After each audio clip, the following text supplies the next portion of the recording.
Going live. Come on in, folks. We're live. And we're probably too late. An error occurred on Facebook. Oh no. Usually now they only said temporary. they've been having troubles with Facebook, so you're not on the stream. Yeah. I don't think it's the late. I think it's just StreamYard. That's what we should call the show now. And if you play music, they don't have any rights to any music. They pretty much limit it or strike it down or whatever. So I know we're not playing music except Old Men Violin. Well, in the opening theme, I've gone around with YouTube a couple of times about how it's in public domain. So it was a free use thing. Oh, it's not even over here yet. Let me. Yeah, that's a good argument, Randy. Renew my page. Nope, it's still not here on my page. So, come on. Yeah, they had some kind of thing through StreamYard said we're having trouble with Facebook. I've been going straight over to Twitch. Facebook. Folks, we're glad you're here. The chat is open. This is Comics by Night. We're starting a little bit late this morning, but it's Old Men with Caps. Come on in. Old Men with Caps. Here's our opening, then we'll get into it. Come on in, folks. We see you out there. Oh, yeah.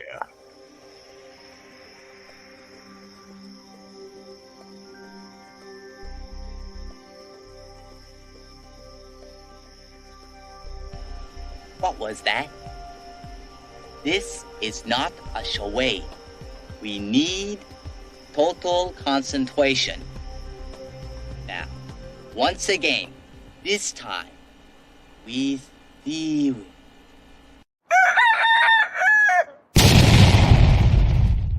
Oh, not again. Always.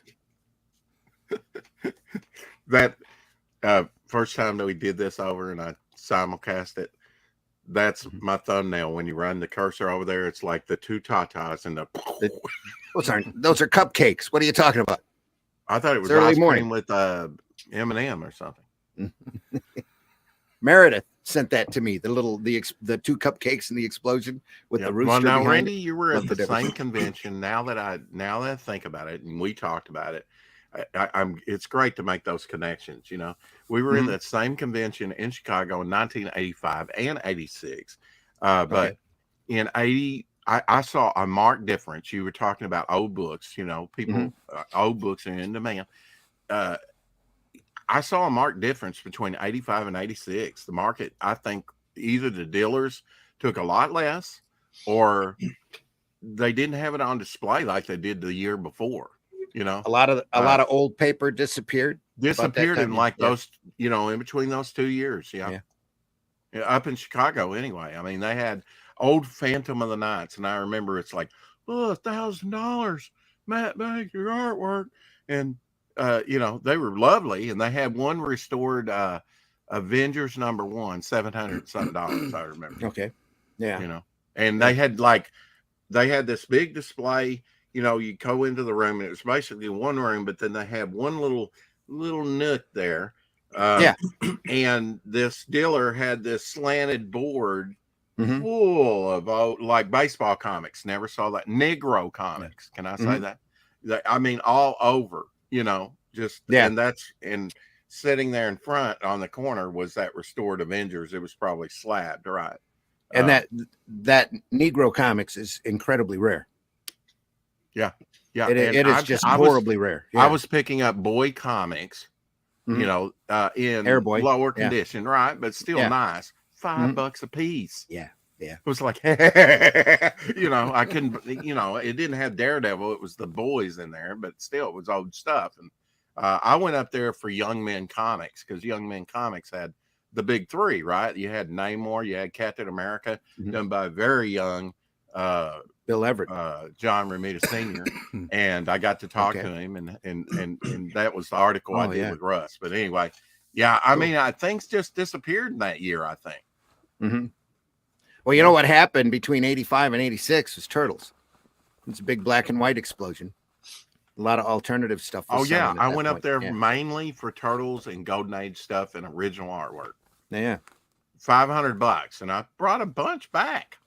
I bought a John Byrne page, the Avengers heads, $60. was that'd about be top for a page, even for John Byrne. I wonder what that'd be worth today. I was going to say it'd be an auction piece now.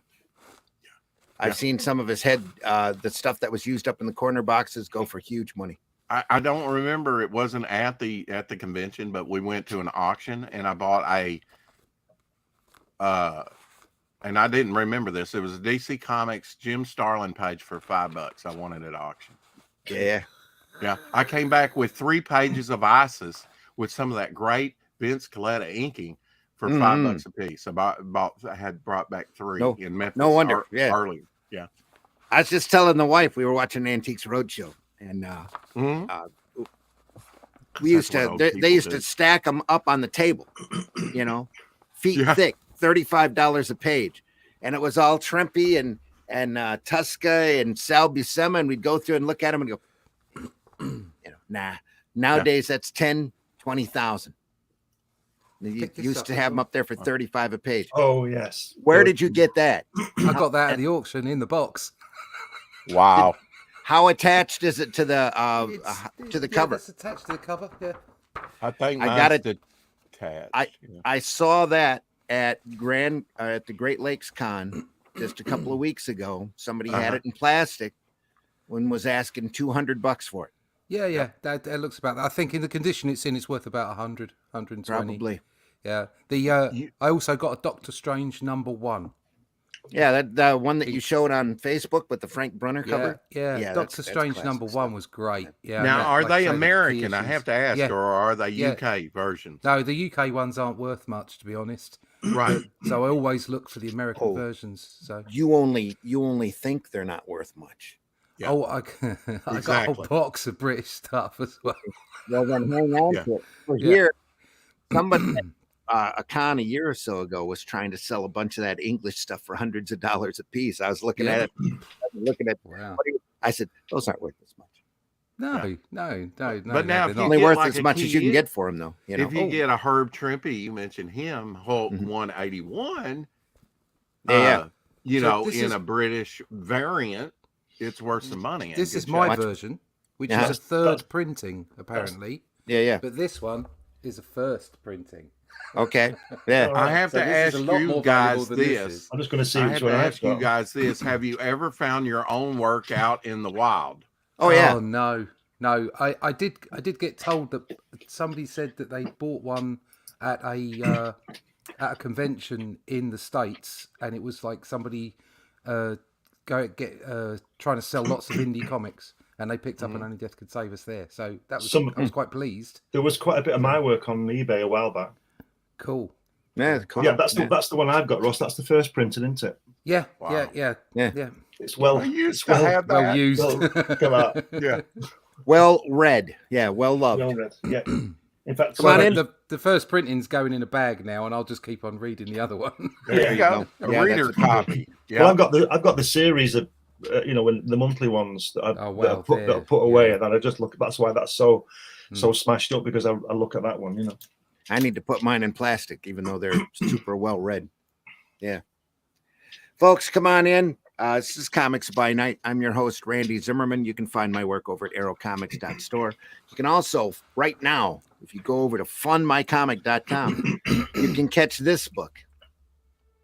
In the time before Atlantis sank and the lands of the world were savage and untamed, one man would claim his destiny. Leaving his Atlantean tribe behind and throwing off the shackles of Lemurian bondage, he sailed the seas as a pirate captain before seizing his place as a king. And now that he has the throne, how long will he be able to keep it? This is The Shadow Kingdom, the classic sword and sorcery tale by Robert E. Howard, adapted by Randy Zimmerman, with artwork by Russ Leach. Available now at fundmycomic.com. So go over there and take a look, folks. Today we're going to be looking through ELRIC. We hit 140 this morning. Amazing. Great. Can't be happier. We're going to have to do something for Razor Fist. Congratulations on getting funded, by the way. Thanks. That's no small feat. Well, I've already spoken to him. I'm going to send him a book, but I think he may well have already. I think he may already have bought some artwork. Bless him. Cool. Oh yeah, good for him. Yeah. deeply. And it helps the campaign. Gratitude. Yeah, it does. Yeah. Also joining us this morning, it's Mr. Glenn Fleming. Glenn, introduce yourself. Hi everybody, my name is Glenn Fleming. I'm a writer, artist, and publisher. If you go to Google and put my name in, you'll find all the books that I've written. They're all on Amazon. Various subjects: science fiction, Kennedy assassination, children's books, all kinds of things. If you go to Fund My Comic, you'll be able to pick up a copy of this Hatch annotated book. Hatch is a character of mine. This shows you where he came from, how he got to be, with published and unpublished artwork. If you go over to New Haven Publishing, you'll be able to pick up a copy of my book about my visits to see Jack Kirby. And I've just on Amazon today, just actually been published, is Comics Unlimited number 15. This is number 1, Comics Unlimited number 15. And in there you will get an article written by Randy about his book that he just showed you, plus lots of other stuff. So go and check that out on Amazon. Is that Betty Page on the cover? I don't know. Is it? Well, I don't know. It could have been a very hyper cheesecake. I don't know. Lois Lane. It's a very no. It's not Lois Lane though. Yeah. It's a very nice illustration though. Also with us this morning is Mr. Russ Leach. Russ, introduce yourself. Hi there, my name's Russ Leach. I'm a comic book artist from the UK. You can find out all about me at russleach.com. Please sign up for the email list there. Or alternatively, you can come find me on Instagram, Twitter, Facebook, that kind of stuff. But the best way to keep up with current events, new projects, which there are lots coming, is to sign up for the email list, and that's over at russleach.com. All right. Also with us this morning, last but not least, it's Rex. Rex, introduce yourself. Biscuit time. Oh, wait. Oh. Rex Christian. We did our 700th 4 o'clock shadow yesterday, and had Mr. Russ Leach on and others. It was a lot of fun, I hope. And I've got to have Devil Flyer up on Fund My Comic along with Shadow Kingdom. Ooh. And we're fully funded. Thank you, guys. Excellent. It's going over there now. And I am here for the food. Here for the food. Yep. We're looking at ELRIC today, folks. Michael Moorcock's ELRIC.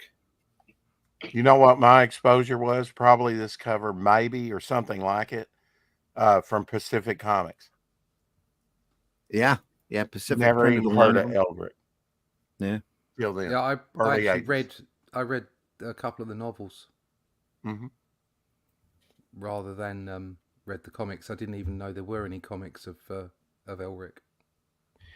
I discovered him in Conan comics. Yeah. Barry Windsor Smith. There's a 2-issue crossover with Conan and ELRIC. He could be quite racy in the novels. Well, my favorite Michael Moorcock book is Behold the Man, that you can't find in print anymore. No, I've not read that. No. Wow. Yeah, Marvel did a comic adaptation with Alex Nino doing the art. Wow. I think we looked through that. It's about a guy in the future who goes back in time and becomes Jesus. Oh, that one. Yeah. They wanted to do a Swamp Thing story and canceled it, where he was the Cross. Oh, wow. Yeah. Oh, right. Okay. You want to say hi to the chat before we rock it off? We can. Yeah, because the chat seems to be active this morning. Good morning, everybody out there. Timothy Olson's in the house. Happy to be here. Old men with cats. No, old men with caps. Caps. Yes. With feewing. With feewing. Absolutely. Hater 6480. It says hi, Timothy. Yeah, we're all good here. Hi, Hater. Oh dear, old white guys saying, oh yeah. Negro comics. Negro comics is part of comics history. I watched Randy. I've been watching the Invaders in Color, a Quinn Martin production, and they call themselves Negroes in one of the episodes multiple times. They had at some point you won't be able to say anything about anything. Yeah, people should just grow up a bit. It's called constipation, folks. Yeah. Cultural constipation. Anyway, Mr. Russell's artwork looks a lot like Barry Smith, doesn't it? It does. Yep. Oh, I don't think so. Hey, but Caroline. Free thank goblin you. in the house. That thank you for the illustration can, yes. comparison. Yep. Thank you for the comparison. Wrong Russell. Now, this appears to be a hardback with a dust jacket. Ooh. It is. Hardback. You have Not the just that. nicest toys. Wahaha. Ooh. Printed by First Comics, 1986. Oh yeah, he's got big eyes. Ooh, So, signed. Also signed and numbered. Triple signed. Wow, that's pretty cool. Mr. Monster there. Yes, sir. Roy He's Thomas. The inker on this. Yeah. Mm-hmm. Wow. Number 1191 out of 2000. So, and like Glenn's copy of Watchmen, it's well read and well loved. Yeah. Mm-hmm. Ooh, look at That's that. pretty. That's very token like, isn't it? The way it's kind of No. designed. Yep. Melnibone. ELRIC. Roy Thomas adaption. P. Craig Russell pencils. Michael T. Gilbert inks, and the great Tom Borjakowski doing the letters. Tom's local here in the Michigan area. Great letterer. One of the best, if not the best. No, he's His not the run- best, but he's one of the best. His run with you, well, okay, we all have our favorites. You guys. It's very good. I'd be happy if I could letter like that. Let's put it that way. Introduction by Michael Moorcock, Look at that. Wow. 1986. Here we If I are. had a name like that, I'd change it. ELRIC in the Dreaming City. Nothing wrong with Moorcock. Oh, that's what That's she what she said. said. Wow. Just had to go there. I had to go there. You got too British on the panel. Of course, we had to go. We'll give it the old hee-ho. Yeah. Plunge cast in the house. Evening, gentlemen. Evening, plunge cast. Glad you were able to join us. Take the plunge. Leroy, Russ must be in a good mood since the Yankees won on opening day. Yes, Leroy, I am. You are correct. That is Well, Glenn, absolutely too. Look at his 100% hat. correct. I He's a love New the York Yankees. Hey, Tim. I don't know anything about American football. I got this hat because I was in New York City. Nothing to do with any team.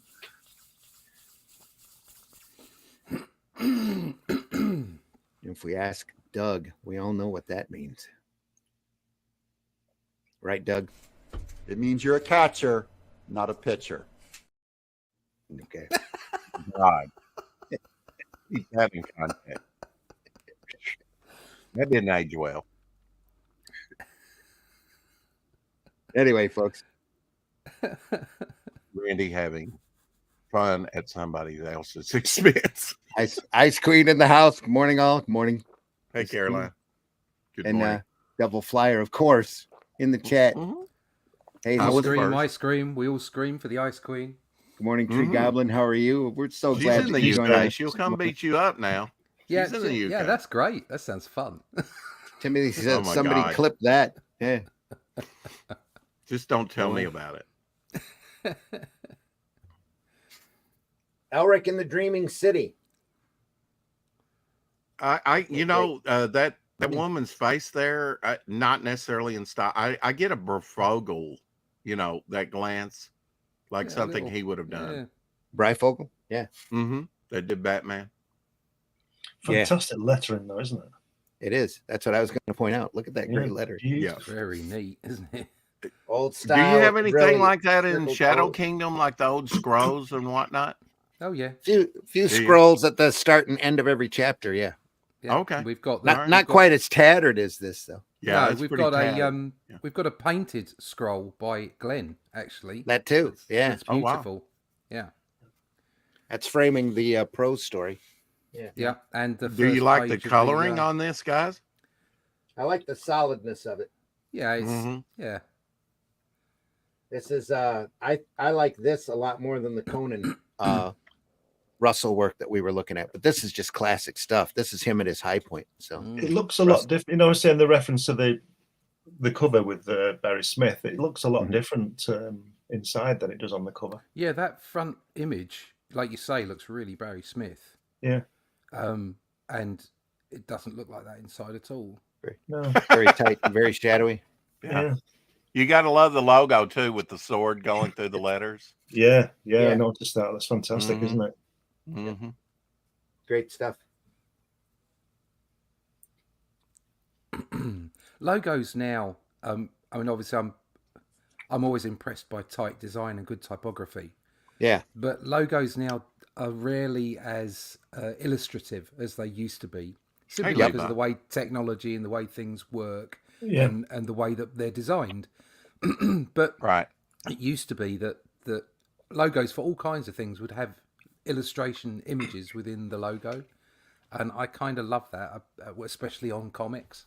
Well, when I was doing your Shadow Kingdom logo, that's what I was keeping in mind, because do you remember, probably said it several times because I always repeat myself, but you remember, just as an aside, the James Bond films, the early ones, the Sean Connery ones, the music was as much as part of the film as anything. Yeah. It was the whole thing. So nowadays it seems to me that people just open up a nice typeface on the computer and use that as the logo. Rather than design one. Yeah. You know. Yeah. No, the logo you've done is, it really sets the tone. It makes a difference to a front cover. If you've got a logo that obviously has been thought about and worked on well, it makes a difference to the whole image on the front cover. Yeah, because it becomes part of the art. This is why, I'm boring, but I don't care why I was going about hand lettering on the board, because it makes it all part of the artwork. Sure. And and if you want to learn how to letter, look at these guys. You won't go these, Mike Royer, Sam Rose, and these people, John Constanza, the best. Is this hand coloured? I wouldn't think so. No? Because is it 1986? It would have to be, though, wouldn't it? Or at least separated, hand sept. Yeah. It is. The colors on them are so solid. Yeah. Now I had to wonder. This has an Oriental feel to me, somewhat, especially the previous 2 pages that we kind of went by quickly. But I don't know. Maybe I'm imagining it. I have to wonder, if these artists look at foreign artists. And isn't he a British artist, or am I wrong about that? No, he's out of Ohio. No, it's American. Yeah. Okay. Russell is. Yeah. Well, I think we talked about his work before in another book. When we went through that Conan book. Yeah. Wasn't it ELRIC? No, that was a different art. Okay. The Conan book. Okay. Yeah. And I would say there's quite a bit of European influence as well. Yes. Oh, very much. Yep. Yeah. You had mentioned European, but I see this image with the woman in the red dress. And I can see where you're coming from there. Yeah. I like the way her dress is mimicking the flame on that panel. Yeah. It's really clever. You can see the difference, can't you, in this kind of work, in the way that was just saying about the logos there. It's well thought out, because that flame and that dress and stuff. That center panel on that left-hand page, the center panel, the third panel where she's looking at the close-up of him and her at the top there. Here. Yeah. That's really Barry Smith. That guy's nose, isn't it? Really long nose. Yeah. That's how Barry Smith draws. Romanesque nose. Fantastic, isn't it? Plungecast says logos and letterings matters as much as the art. Lettering can destroy great art. Yeah. Yeah, it can. Yeah. That's what I think about computer lettering, because it's so perfect, and the drawing isn't. So that's why I like it on the board. Travis Patrick says, the Yankees, the New Yorkshire Yankees, one of the best cricket teams out there. Is that what it is? No idea. Cricket. I don't do cricket. Never been to a cricket match? I've played in cricket matches. I played for the school, but no. I went to watch my son play cricket, but I've never played cricket. Not since I was at school. No. You're not missing anything. No, I used to eat them. The thing, crickets. You gotta know what a crumpet is to play cricket. I used to have a lady whose nickname was Cricket, lived across the street from me. Yeah. Anyway, that's what she said. That all flows out into a middle stump joke, which we don't want to go near. Yeah. You guys. People come here for the comics and leave after the jokes. Leave with the comedy. Look, everybody's entitled to be an idiot.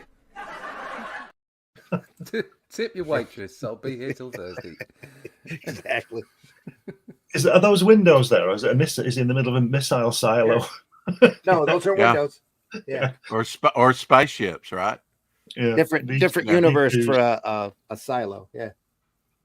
Now tell me about ELRIC, because I'm ignorant of ELRIC, although I know he made his first appearance over in Marvel in like issue 13 or somewhere his around first that. comic appearance. Yeah, but he was been in books for a little Right. bit before that. So yeah. what's the backstory on ELRIC? He is Albino. Oh, okay. That ends up finding a possessed sword that thirsts for blood, Mm. and he ends up losing. It's a pretty tragic story. Somebody out there said they read the books, right? I read one of them, yeah, and half of another, so I didn't get through all the way through the stories. I just know he's always he had his love taken by an evil sorcerer, and he's been looking for her ever since. It was a kind of a Conan feel to it. There was that aspect to it, and almost an anti-Conan, but then he ended up, because he was anti-Conan, being more like Cull anyway. So, who is not anti-Conan, just a different way of approaching a similar character. Mm-hmm. So yeah. I mean, Ice it was Queen. a long time ago. Ice Queen says, "This is driving me crazy. I recognize both the voices on the panel, but I'm trying to think who they are. Put me out of my misery." It's Jack Kirby and Stan Lee. Yeah. I was thinking about doing an entire podcast trying to imitate Stanley. Yeah. That would With the that cigar in your mouth. Wouldn't be very good for your throat, mate. No, I could do it. Come on in, true believers. Yeah. Excelsior. No, wait. Excelsior. Yeah. Hey, everybody. This is Stan the Manly. Yeah. This is a lot better than the last Peter Craig Russell that we You could also, it is. Randy, you could also say, "Hey, look what I've done." I wrote that. I created that character. Yes, sir. Yeah. I said, "Do me artwork," and they did. And I had him on the phone, and I said, "Jack, put the damn thing on a surfboard." Yeah, right.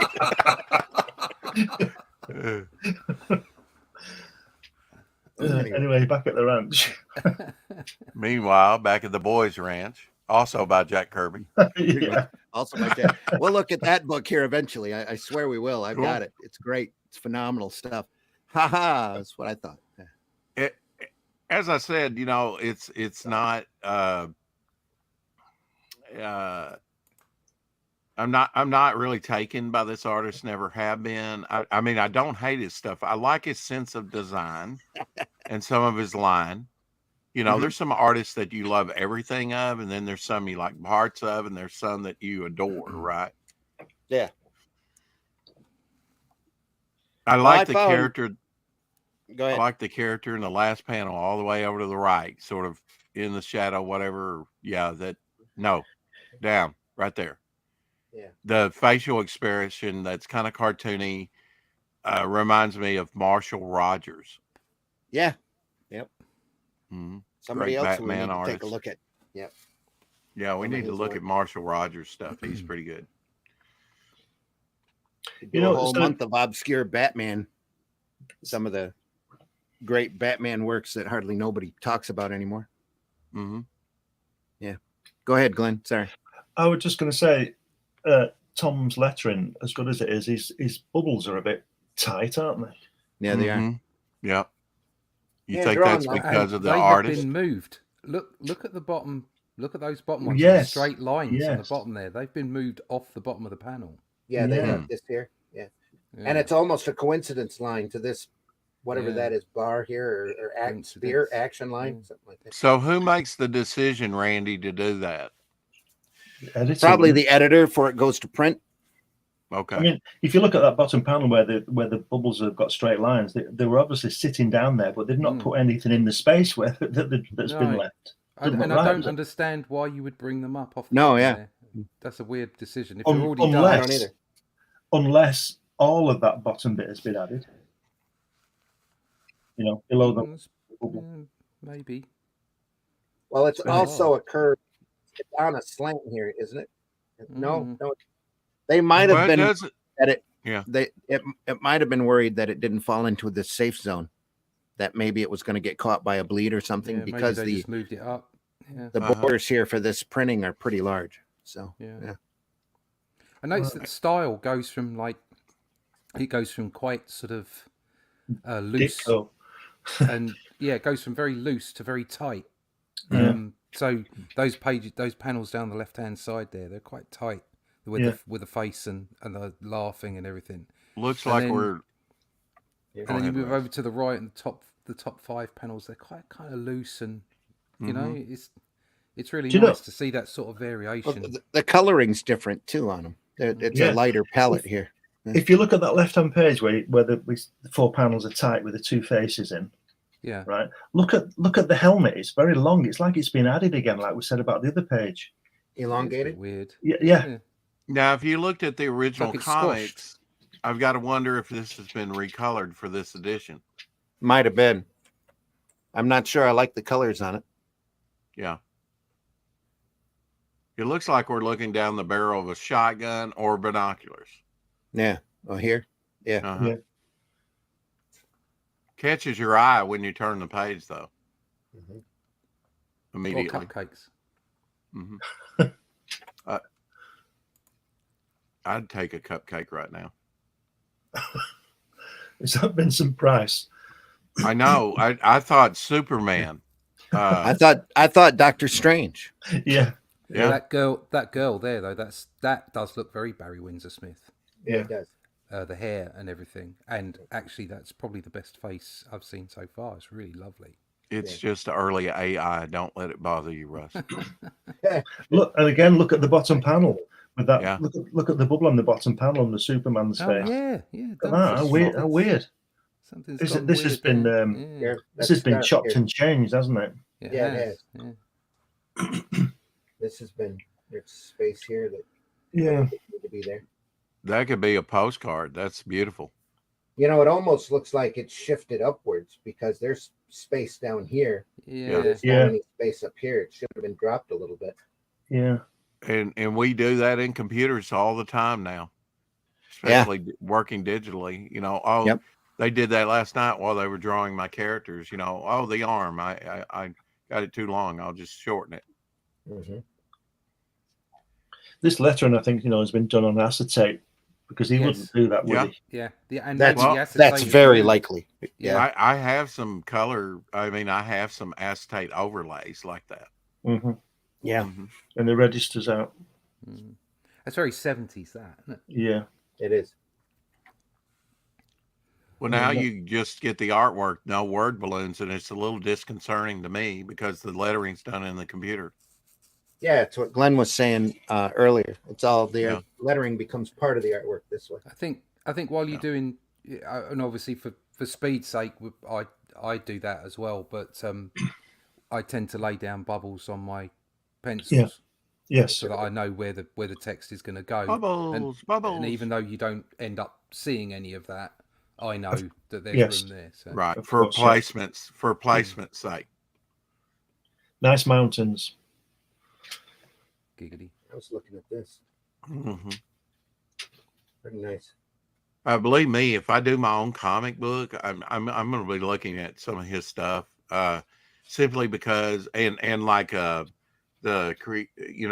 artist on Hellboy, they have a very abbreviated shorthand when it comes to, and usually it's done in silhouettes, right? Yep. Or like that bottom panel on the first page where you just have like the outline of trees back there in the distance, and that's like just one little line.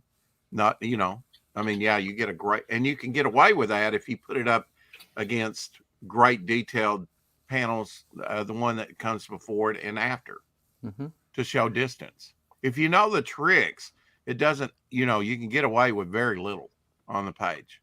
Well, that's the important thing. It's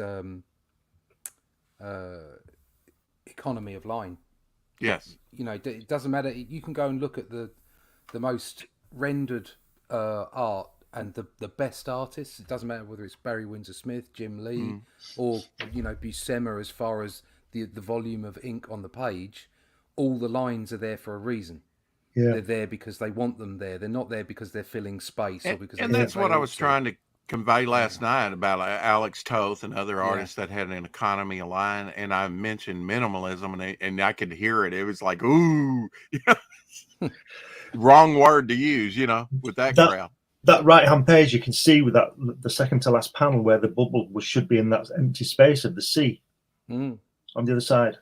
On the side, that one there. Yeah, there's a blank part of the sky and the sea. Yeah. It's very strange. I love the open floor on the middle panel. Yeah, stretching across there, where he's just like left the floor, out as the panel border. It's great. That is nice. Have you guys ever done a story without any dialogue? You just tell it in visuals. Yeah. Hatch, what's up? Is that no words in that? Mm-hmm. Except when he screams. 40 pages of storytelling. Might want to flip this page. We might get struck. Yeah, only if you look close enough. If you look really hard. Nice water here, though. Yeah, lovely water. Yeah, it's great. I like the green. That they didn't go with blue. Yeah, it's kind of a light green here. Mm-hmm. And we didn't mention it, but there's been work like at the bottom panel there that goes outside into the borders for just little embellishment, just a little touches, little flourish. Yeah. Uh-huh. It's nice. Oh wow! Look at the dragons. Yeah, they, really good. I like that. Done like that, they almost look like gargoyles on the side of Notre Dame or something. Yeah, they do. Yeah. Yep. Now that's reminding me of something else. That is very European. Yeah, it is. That whole page. Droulet. Yeah. I'm thinking Droulet maybe from Heavy Metal. Yeah. It's got a great look to it, though. I love the city back here. That page on the left has almost got a Halo Jones. Yes, I know what you mean. Yeah, I know Halo Ian Jones. Gibson. Ian Gibson. That's it. It's got kind of an Ian Gibson look to it. Yeah. That tower behind the dragons or whatever they are reminds me of that Sagrada Familia in Barcelona. The church ugly that's one. the church that's never finished. It's like the whole architecture here. It's very foreign. And the architecture at the bottom is very Arabic, isn't it? Asian Arabic. Arabic, Asian, Russian, maybe. Yeah. How come they never finished it? Just lack of funds? No, that's the idea. It's continually growing. He didn't want it finishing. Oh, that's right. Like something that's organic. Yeah. Mm-hmm.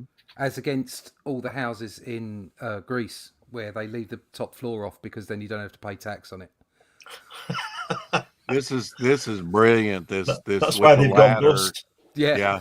This twice. Like, tax is optional there. This looks like dead man under the circus tent. Yeah. With I like that guy, that upside down guy. He's great, isn't he? Yeah. And look, the color, the fact that they've like sort of blued it out, sort of in shadow, and then looked through it to what's going on behind. That's great. I'm getting a very Tales of Asgard vibe from that, yeah. And then you switch to the right-hand page, and it's almost like it's a different style. Yeah. Mm-hmm. So is that jarring to you? No. It just looks like a different artist, doesn't it? Yeah, it does look like a different artist. Yeah. Mm-hmm. I mean, look at the ink lines on the left-hand page as well. Yeah. They're broader and thicker. Bolder, yeah. Yeah, and then on the right-hand page, things have become very fine. Yeah. And so this looks. The one on the right has got more of a sort of a Barry Windsor Smith-esque sort of feel to it. He's got a thinner whereas line. the one on the left looks more like they say something out of Tales of Asgard. Yeah. And look at the height of that guy. He's 19 feet tall. Look at him. Which one? The one on the right there. The one on the right in the centre. Yeah. The one on the right in the centre. With the cloak and the hair. Yeah. Yeah. On that one, oh God, I wasn't looking. I was looking at the one on the left. Good Lord, he is tall, isn't he? Stretched up a little, yeah. But he's a wiry, thin dude anyway. He's an albino. Yeah. Skinny. Like the owl, though. Love this. Yeah, the owl breaks the fourth wall and engages you if the woman's face doesn't. Along with the candlestick.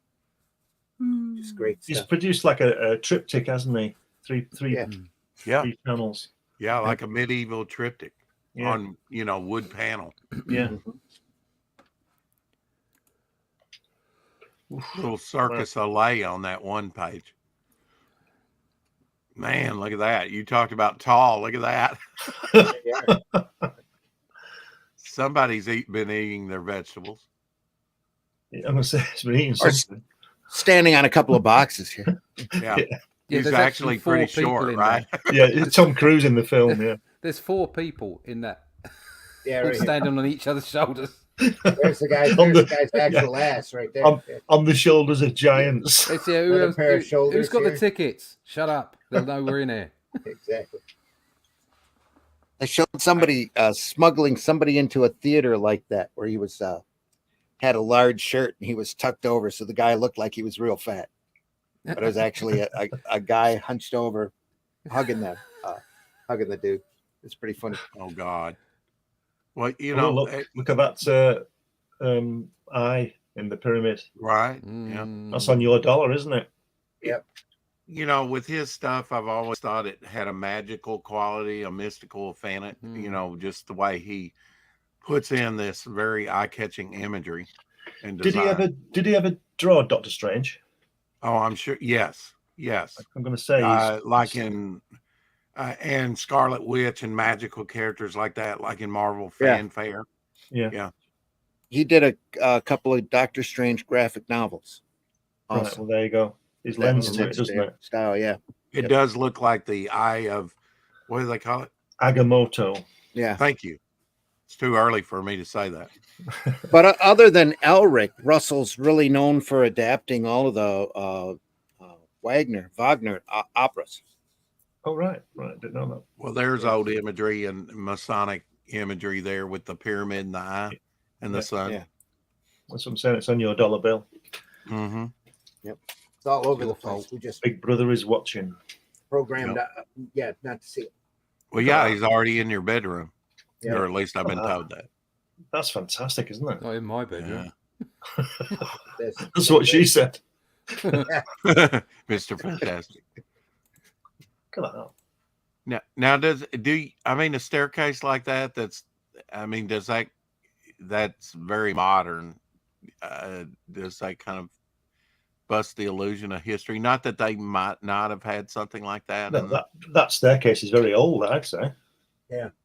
It's a spiral case. I used to work at a place where they had a spiral staircase. Our studio was upstairs. They took it down because it was falling down. It used to shake when you walked up it. Yeah. That left-hand page is brilliant when he's coming through the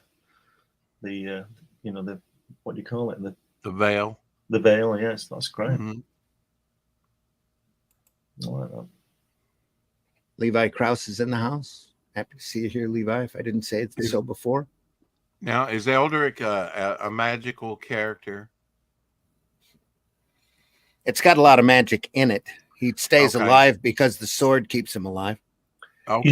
You know the guy at the top of the stairs? That's like Barry Smith's that scientist guy who's floating, who you don't notice for 3 weeks before you look at it. Have you seen that? Yeah. There's a poster of a guy like that, and when you look at it for long enough, you realise that he's got no feet and he's floating. Mm-hmm. I've just given it away now, but never mind.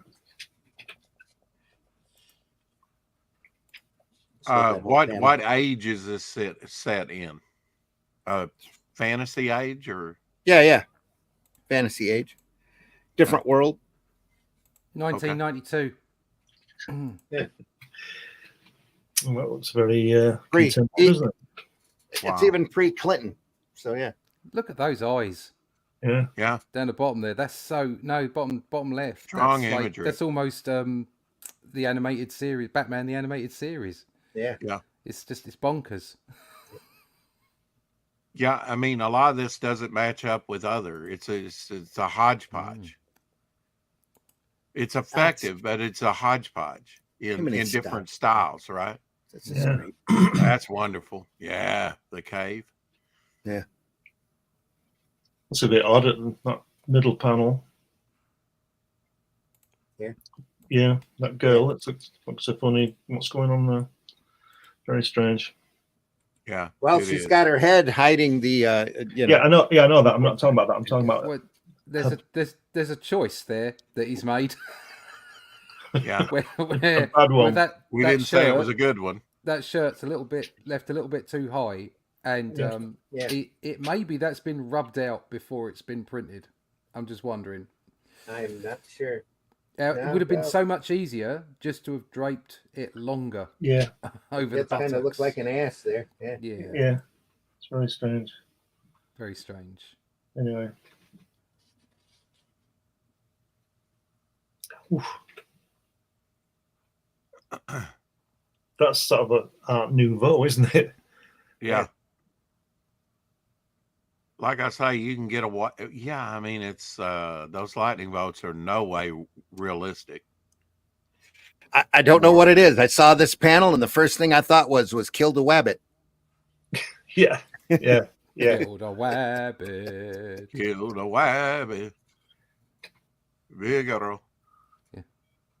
Yeah, there's again. It's this crazy mix up of styles. The way that lightning or whatever it is rendered in really harsh lines. Yeah. Mm-hmm. It should say Shazam over the top of it. Yeah. Shazam, A lot of that's yeah. Gilbert too. A lot of that's Gilbert's inking. Yeah. Gilbert has a tendency of doing this kind of thin, thick line work here. This is more Russell here coming through. In the doppelganger version, he yells, "Billy Batson." Yeah, exactly.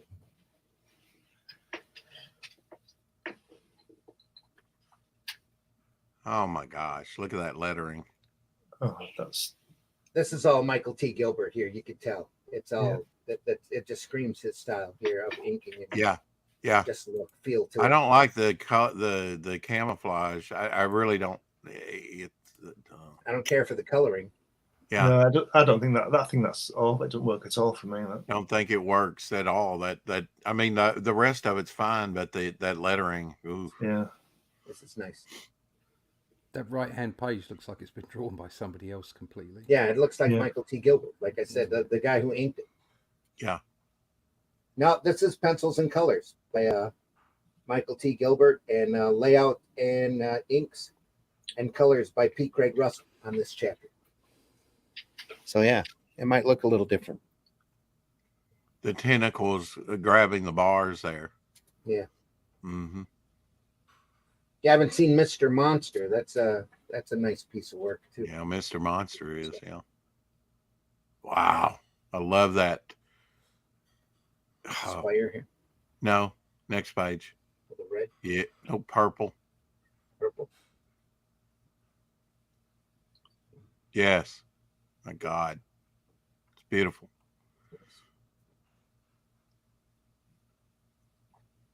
Not sure if this color is the right choice for the caption box. No. Makes it a little hard to read. No, it's, yeah. It, you know, I've seen caption boxes done in like blue and black over blue. Yeah, you can't hardly read it. No, It's like, who made this choice? Somebody that's epic fail. that should have been up at least 30-40% brighter. Yeah, this looks just so like, the lettering can pop off of it. yeah, that takes you out of the experience if it's hard to It read. does. Yeah, anything that makes it difficult and doesn't translate well takes it. I could stay on this page and just look at that one panel because that looks like a spirit, something done in the spirit when he's in the sewer or something. Yeah, well, I thought that on the first page with the grating looked like Eisner. Just go back a page, Randy, please. Yeah, you know the grating that it's looking through. Mm-hmm. That's very Eisner. Yeah, there's a lot of Eisner influence in Gilbert's work. Just love this. I actually like the purple coloring, and I mean it takes you into it. Yeah, it does. You know, I mean it's just very it's just gorgeous, and just the stuff dripping down, or or maybe those are bars. I can't tell. It's stuff dripping down. It's okay, so it's kind of like it becomes an bars are overlay here. for that. Yeah, it If does. you look at that panel that Rex is talking about with that dripping down, it reminds me of that Spider-Man cover by Ditko when he's trapped under the machine. Oh Yeah. Mm-hmm. And you know, there's very little rendering there. There's a lot of modeling with the color, which I love. Great hand at the end there. Yeah, I mean, the colorist on this is, you know, hit and miss with me, but that's a wonderful panel. I have to agree. And I think now, can we go back just for a second? Sure. Right there in the gutter, isn't there little flourishes, little touches up in the upper gutter above it? What are those spots? Down here? Right there. Yeah, there's spots. Yeah, that's unusual. Yeah. I guess that's the top edge dripping over, huh? Yeah. And then to divide the thing, go back. And then to divide the thing, they've got it dripping down, but it goes a little bit further to the bottom of the panel. No, the red one. They could have left that white too. Here, you mean? Yeah, right there. See, it goes a little bit higher. That's a bar here. Yeah. Okay, but I mean, it goes a little bit higher and divides the two panels. Yeah, effectively. It's subtle, but it's effective. There's bars here and there. Yeah, because this goes a little bit higher. I mean, a couple millimeters. Yep. It attaches itself to that bottom panel, and it's Look at those lips. Yeah, they're quite sort of Eastern. It looks like that guy there looks like Mr. Spock. I didn't even notice the lips. It was the bodies hanging upside down that I first saw. Yeah, that's pretty strong imagery. Again, though, I think the colorist misses here. Yeah. Now on the next page, is this done in silhouette because it's red like people's feet, and it has a dripping quality, but it looks like people's feet in silhouette. Yeah, it is people's feet in red. What it is it's white out of the black, and all he's done is just flicking the toes. Negative space here. Yeah. Mm-hmm. I love when you kind of go back and forth with that, you know. Nice panel. I like that fourth panel where those red splurges are bringing you in. Yeah. Very effective. This style is crazy. It's back and forth. Yeah, but haven't we seen that stuff with him before? Oh, you know what? Those lips are very manga to me. That's what I was saying. Very Eastern. Yeah. So where you've got we were talking about it being European and Eastern and the you know, the influences. That's very David Bowie. Yeah. I always thought Bowie would make a great ELRIC. This looks more Western. Yeah, exactly. Like that tower, I was thinking Flash Gordon. Oh, movie look serial. at the panel on the right there where he's got the close up of him with his face and his arms out. Yeah. No, that's very very Western. Oh, look, it's Doctor Strange again in that bottom panel. The previous page as well, that silhouette there with that eye. Groucho Marx. Yeah. Groucho Marx. He does a lot of that in shadow with the eye sticking out. We saw that with the barbaric piece. But there's some of that great lettering. No, worked into the background on that one panel. Eisner. Yeah. Yep, very much so. I love it when lettering and hand-drawn logos and things like that become part of the artwork. It's just more visually interesting. Lurch, slight return. I am Ordic from the planet Mordic in the galaxy of... Okay, buddy. Oh, no. Did he just dox himself? I think so. Is that a dragon or a staircase? What is that? How is that pronounced, Lurch? Is that chock pun or cock pun? It's important. Only to the UK crowd. Yeah.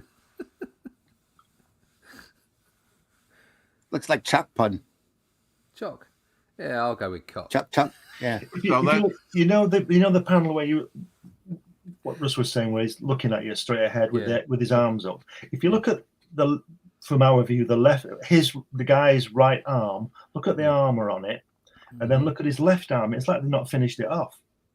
or somebody Still else has there, the drawn it. straps are On the there, shoulder. No. Here. The actual look of Yeah. it. Oh It's yeah. it's like it's not finished. It's not something draped over. No, it's just No. not. It's just Oh, not it rendered does. in It the looks same like way. it's draped over at Is first it? look, but the armor is there. Yeah, it's just not Yeah, defined. it's just not rendered as well. No. It looks more like chainmail as opposed to plated Mm. on the other arm. I think that's Overlap. I think that is just down to the fact there's not as much on it. But That's just the I'm shading. not Isn't sure. it? Yeah. Weird. Yeah, We try to read all our chats. Lurch, thanks for being here. where did you read that? Yeah. Thanks for your input. You know, Thanks for your input. Is a architectural nightmare because there's no way that throne defies gravity like that. You know, it's just so thin and so dainty, and it's. I mean, it's. He does that quite often with the structures. You know, That's a bit Al.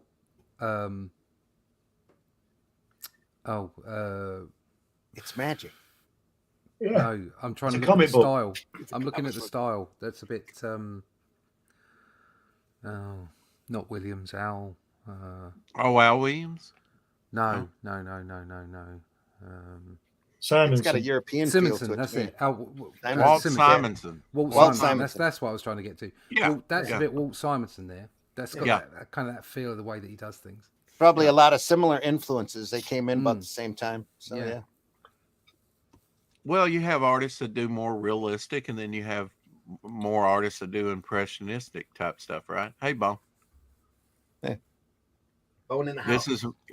This artist has definitely been in the fantasy realm when it comes to art. You know, some structures like that one tower look very solid, very heavy, and then the throne is like, yeah, you could blow on it, and it really shouldn't be standing. You know, anyway. Strong material. Comics. That's all. Gotta love comics.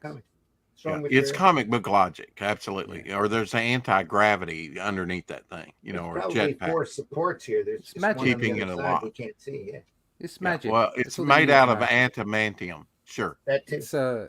It's izzy wizzy. Let's get busy. It's all that. It's Here, see, it's just I long can't, stairways just to I make you can't feel say I superior. like the better. coloring really Yeah, on this. it's another one of those books I think would be better served in black and white. I've just got to wonder if it was recolored for this It's possible. Yeah. this edition, and sometimes they don't get the recolors anywhere near what the original was. it's definitely been fiddled with. I mean, look at you go on the right hand page down the bottom right, and there's I don't know if it's just how I'm seeing it, but some of it looks unfinished around the lettering. There's a bit of graduated white. tone here. No, around the lettering, there's bits of white. No, Yeah. around the bubbles. Uh-huh. On the bottom, Yeah. very bottom. Mm-hmm. No, to the left there, to the left above your finger there, to the left. There you go. Up here. On those bubbles, there's Yeah. there's some bits and pieces around them. It just looks a bit. Yes, coloring falls short here. Yeah, Yeah. it looks like it's been messed with in some Yep. way. Maybe they've changed what he's saying. Mm. Very strange. You know, I'm looking at the paperback version of the second book, Mm. and I think the coloring on this is a lot bolder and a lot different. Oh, this is Wow. This is Yeah. just yeah. Wow. It's muted It's a lot more almost in the. intense. Oh, look at that. Yeah, Beautiful. a lot more intense. Yeah, that's the second book. I want that one. Sailors on the Sea of Fate. Yeehaw. Maybe a different colorist. Yeah, it's always possible. Oh, gone back to Ian Gibson again. Yeah. That Yeah, kind of, it's that a kind of little- cartoony yeah. style. Yeah. It's got a feel to it. Yeah. Well, you know, I mean, I think caricature and cartooniness convey in just a few lines sometimes what realism doesn't. Yeah. Often. That's ELRIC to me though, right there. That's just like the definitive look for him. Well, in my mind, at least. I mean, like his collar there, whatever it's made out of, breaks that panel just with that little bit. Yep. Continues that line in the direction, and plus you get a feel of maybe the wind, and maybe it's not even windy. And again, the coloring in the caption boxes is a little distracting. They didn't need to do that graduated tone. Nice and solid would have probably popped the lettering real good. Yeah, I mean, it might not have been done, but I think that's valid to do when you have like an old parchment look or something. Mm-hmm. But it doesn't work. Whatever they were trying to do doesn't work. I mean, No, it doesn't work, but now you can make it work, right? Here too, on a lot of this, it looks like he just took a brush and around it. Yeah. You know, there's a square box here with some definition here where there should be a graduated tone. A little bit of orange around the outside to make it look crusty. If you give it to me, I'll make it look good. There you go. Yeah. Yep. I'm tempted to do that, actually. Love this. It's just great. This is awesome. Yeah, you're right. That's ELRIC, isn't it? Yeah. I don't know. You say it's awesome, and this whole thing's. I mean, this art. I want big. I want bold, like Russ was talking about. I want that second volume. That I mean, just a couple pages you showed us had strong. And I'm not saying the imagery is not strong in here. It's just not big and bold. And we can look at that book next week. Yeah, not a problem. Yeah, he looks very wraith or ghost-like, doesn't he? Especially naked. Yeah. Let's see here. That's not bad. So is that sort of like a comment? I mean, no one's read the back history of ELRIC and what he's all about. I mean, he's albino. I've never read it. That's pretty much all I remember of it. It's been a long time since I've read this, but and I mean long time. Mm-hmm. It's been sitting on my shelf for a couple decades. It's quite hit and miss, isn't it? The artwork. It's. I just remember it being the best of the best. You know that for me, Russell is incredible. Yeah. Well, I mean, design sense, his line is a little thin. I don't know. All depends on who's inking him, the second volume, I think George Freeman comes in, and Freeman, I love seeing Freeman on Russell's work. He just really kicks it out. But isn't this Russell inking Gilbert? This story. This chapter is, Yeah. There's a difference. Yeah.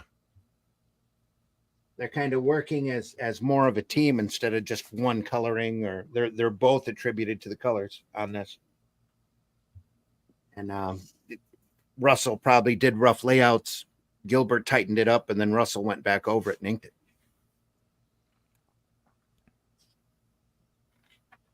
That's what I did with Artie Bear. Yeah. Yeah. He had like the base sort of where he wanted everything. And I did some layouts for him, so it tightened things up. And then he went and put all the inks over the top, and rendered it and finished. Sort of like a final edit. Yeah. So it was just to make his process that much quicker. Mm-hmm. Yeah. I got a credit in the book, so I was really chuffed. Good. You did or you didn't? I have, got a credit in the book in black and white too. Yeah. That page on the left, that could be a tapestry. They could be made into a tapestry, word balloons and all. It's just, Or an isometric with phone the palette, game. it's hard to see what it is, with coloring on it. That could be quite happily a screen from a mobile game on a phone. It's great. I guess that's what I'm saying about this whole thing, especially as the new edition, hardback edition, been recolored, because often they do go with saturated color or whatever. And there's certain pages all over the place. And to me, it's about a big thing is contrast. You go black and white, you don't have to worry about that. Yeah. Yep. I noticed the paper on this as well. Is it different paper? It's super slick. Yeah, it's super really slick. Nice. Slick stock. Glossy. And this glossy can separate from the paper, have air bubbles. It can stick. The ink, it's more prone to stick pages together. At least it was in the 80s. Oh, you know what I'm talking about, Randy? When it would bubble up. Yeah. Yeah, and it would still go through because it was interior pages and nobody caught it. Yeah. And you're paying a pretty hefty amount and you're reading along and you're thinking, oh, my near mint copy here. And then it's like, you're like, well, yeah, okay. Damn it. I have to go back and buy me another copy now. Yeah. Or turn this one in. Often I think I would take it back and say, this is damaged. I want another copy. And they You'd say, have to get check the and hell make out of sure. here. Yeah, you'd have to check and make sure not all of them work like that. I was a good customer. Yeah. I even did that with some boards and bags. I said, I can't use these. And to be fair, I couldn't. Again, breaking the panel with that spaceship type thing. Yeah, it's just like the little embellishments that we saw. So he's doing the same thing that Russell was doing. He's breaking it here too. Yeah, and at the top. Yep. Yeah, it's I mean, I think that's what's brilliant about digital, because you're thinking layers. And I think we should, as sequential artists, think in more three-dimensional terms and layering. Yep. And I think if digital has done one beneficial thing, it's kind of changed the thinking, of artists about what they, how they think more, not flat, but And layers. just with perspective, but layers. Yeah. When you have a close up of like this guy's face, mustache going up to the nostrils. Yeah. When you put him right up against the line like that, it tends to visually sometimes, I'm not saying it's happening here, but it tends to elongate the face sometimes, where it just kind of falls off. It doesn't always work. It's also inconsistent because now the bubbles are starting to break the line. Yeah. I mean, without the line, the bottom panel there, there's the line missing, and at the top, the bubble breaks the panel. Do you understand what I mean? Yeah. And it's only just sort of to appear that. Yeah, it's more erratic. I mean, just the angular of the paneling. You think that's done on purpose? Probably the paneling. Yeah. Or is it, well, I just got to fit all this in because they are chatty. I mean, look here, they're squaring off and there's word balloons between them. Yeah. I can't get to you because of the damn word balloons. Otherwise, I would fight you. Laird says, I like this art. Yeah, we like it too. Hey, Shadowhawk. Morning, all. Morning, Shadowhawk. He's my co-host on my channel. Oh, hey, Shadowhawk. He's at work right now listening. And to be fair, Bone probably is too. We're making people's dreams come true. Yay! Yeah. Splurt.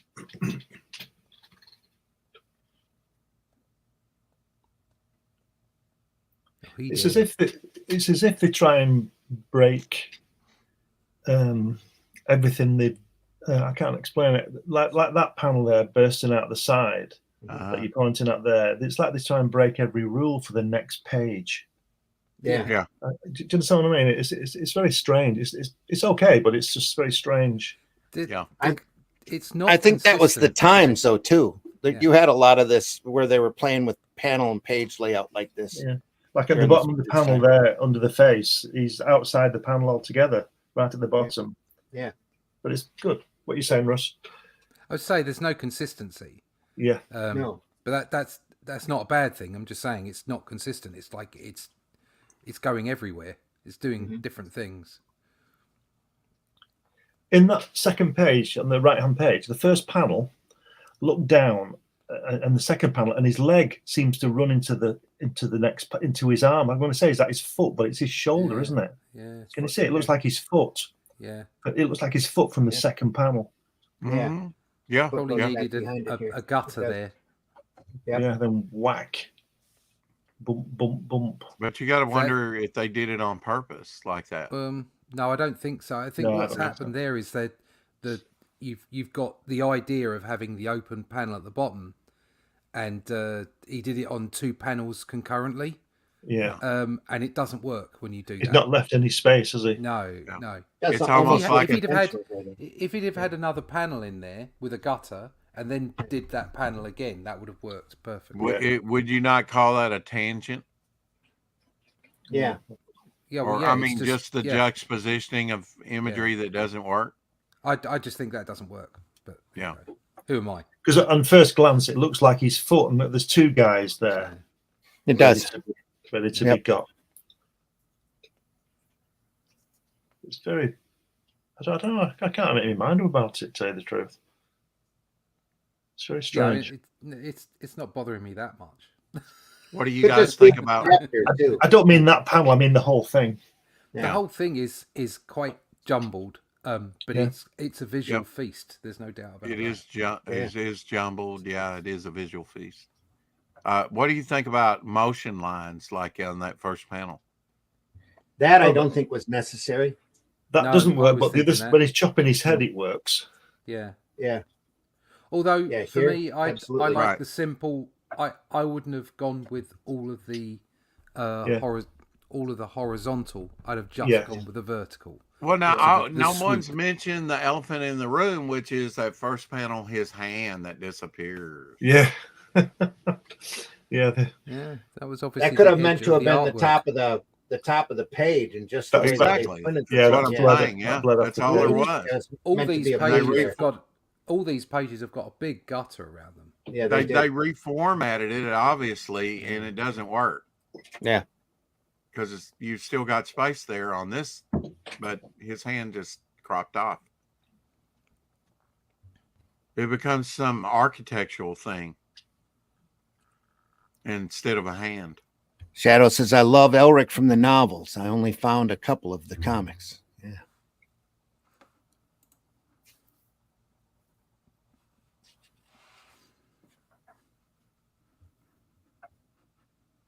Fireballs. Russ, I from the very beginning, I on the coloring, I kind of get that Bronze Age flatness. Yeah, it's not somewhat. Quite. It's more sort of 80s. Yeah, early 90s, isn't it? It's got that. But it is. If you look at, so you've got that flatness from the colours in the 70s and 80s, but then you have other things come out that are fully painted graphic novels. Right. So it doesn't matter how bright the colours are; they're painted. So it's got. I think he did this work in the 80s, so that makes sense. But this is late 80s. Yeah, I think the colouring for me is quite European in places. Mm-hmm. I think it's horribly distracting in spots. Just it can be. Not my choices. Yeah, it can be. I would rather see this actually in black and white. Yeah. I think a lot, especially with this artist and these saturated colors like this, it gets lost because his line is very fine. Yeah, in most cases. I mean, look at that bridge or that whatever it is that arcs over. It's it's just fine line. It's like it's like he's drawing this with a mechanical pencil, and he doesn't deal with a lot with line weights unless it's in shadow. I don't know if they ever did this, but IDW needs to do an artisan edition of this work. That would be nice to see. I don't think it's. I mean, there are some open areas, but in general, he likes to work the inks, and that always benefits from either very flat colours or no colours at all. Yeah. Yeah.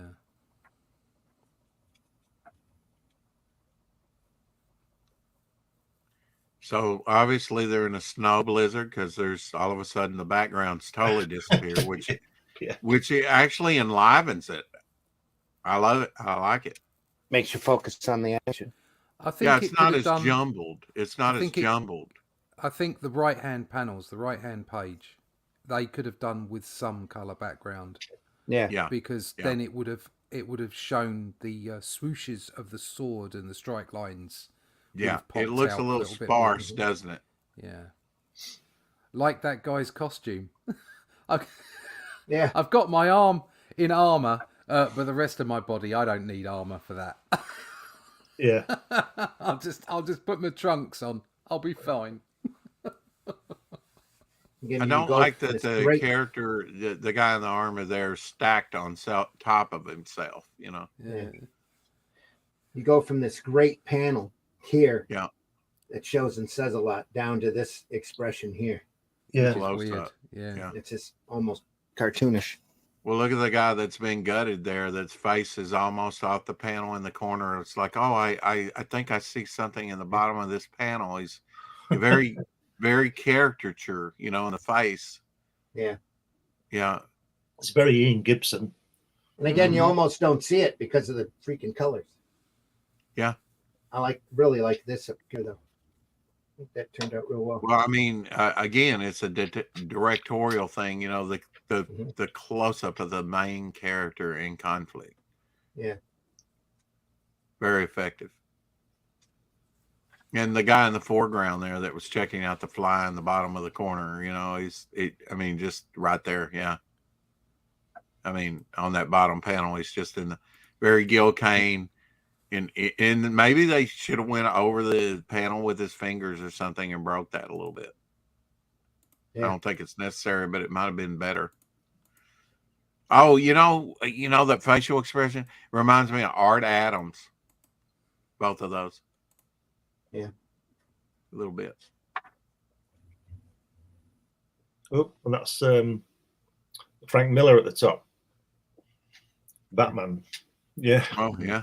That pose.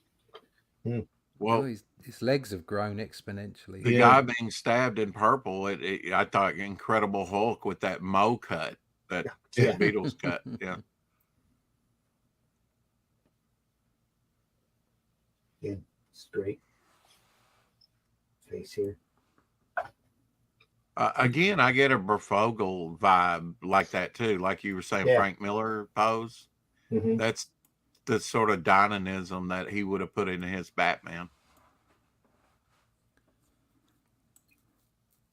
Oh, the dripping's very effective. That one panel with the dripping. Wow. Yeah. I love the. Has anybody got any Brayfogle artisan work? No. Not artisan work. No, not that I know of. Yeah, no, I've got quite a lot of issues, but I don't have any black and white. Got his run of detectives, but it'd take me a while to dig through the boxes to find him. He's exactly. Yeah. I enjoyed his style. When it first turned up, I wasn't so keen. Mm-hmm. But once I got into it, it was like wonderful storytelling and very dynamic stuff. Just have a lot of I really like the guys who've done Batman that have their own individual look. Where you could look at like the page Kelly, and Kelly Jones. Kelly Jones. I mean, when that first turned up, I'm like, what's going on here? But then, once you got into it, it became. It was just you were totally into it. Fantastic. And Kelly Jones is more like Wrightson. Yeah, he's got Wrightson. I'm surprised you didn't gravitate to that immediately. I don't know what it was. I think it may have something to do with the character of Batman himself. I mean, up until that point, like if you loved Neil Adams, view version of Vampiro or whatever of Batman, it's kind of got this kind of classical look to it. And then suddenly you get right field Kelly Jones or, Brayfogle, which are far more stylized, shall we call it, for want of a better word. Tim right. Sale. I was like you, Russ. And I didn't take his stuff. Just didn't take to it immediately. But once I started to appreciate it, it was like was so deep. It was so brilliant. I had totally forgot he did like some Micronauts, the second series. Oh yeah. His early stuff kind of captured me. Maybe it was the subject matter, but who was it? Who did the first one? The first Michael Golden. Michael Golden, the early issues. Golden. Yeah, I remember literally copying on the page to page, the same size, copying pages of Michael Golden Micronauts when I was a child. And it was just wonderful stuff with a big heavy 2B pencil so that I could fill it in really dark. If I run across the first 2 or 3 Micronauts, we'll definitely take a look at them in one of the shows. They were great. Without a doubt. Thing was phenomenal stuff. I had the toys as well when I was a kid. I had some of the Micronauts you lucky toys. bastard. So I absolutely loved it. Yeah. Absolutely loved it. Giant size Avengers number 10 with Golden in it. It's got a almost a comic page for a cover. It's just a beautiful book. Yeah, It's fantastic Golden stuff. was, Golden. Fantastic artist. Yeah.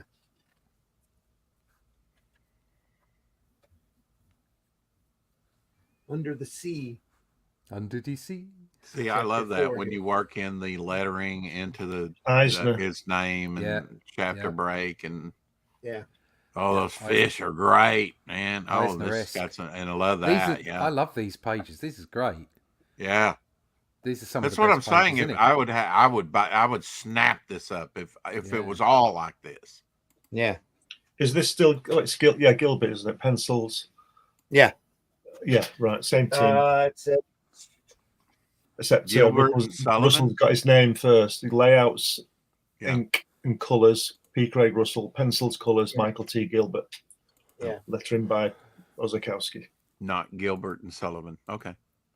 almost. Ba-dum-bum. There's a lot of detail back here. Yeah, I mean, look at the Line work you creatures can't see lurking 'cause of back the there. colorist. Yeah. Yeah, that's great with the fish writing. Yeah. Look at that silhouette. Little fishman. Well, I mean, in the foreground there, it's just that, you know, Well, and oh, it just with him descending into the water. Technically, Yeah. I'd say they're lobster men. But Lobster, yeah. Yep. we can lobster. argue. They were on Is Mongo, they'd be lobster men, yes. Is that Yeah. a figure there? Yeah, it is, Here. isn't it? That's the figure Yeah. in the no up above the fish head. In the background, yeah. In the Oh, main here? picture. Yeah. Yes, It's a it's a figure figure. there. We're standing in the background on Standing the in the bottom background. panel. Yeah. Up, There. right, no, down. there. Yes, There you go. right Yeah. there. Yeah, that's it. It's Bernie the Bolt. Left a bit, Yeah. right a bit, fire. And if you look between his legs and to the right, there's a couple of greys. Yeah, it does. Yeah. Yeah, it looks a bit like that. Yeah. I'm eager to see the lobster men. Turn the page. Wow, Oh, they've gone. They've gone. They've left. I know. This There's that figure. There's the figure. Yeah. Oh, he looks like Poseidon. Yeah. Yeah. It does. looks It's- very it's- Cthulhu-like. It's Drasha. I'm It's- disappointed there's no lobster men. Yeah, they set it up and there was no payoff. No. There Took are him sort of back up squid to the things down the surface, bottom. looks like. Yeah. Down the bottom of his feet on the far left panel. There's kind of like there's a myriad of creatures, I think. Yeah. I don't know that the starfish panel does it for me. Yeah. On the second page. Starfish. Here.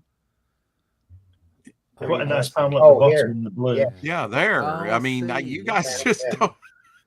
Oh, No, I see, was the looking at how starfish, bad this is buried because of the Yeah. dark teal here. Yeah. I thought he was Yeah. just drawing late at night. Couldn't find a ruler. It almost yeah. becomes dreamlike and angelic, doesn't it? Mm. Like, but it's Yeah. supposed to be underwater. Well, here he takes him back up to the surface.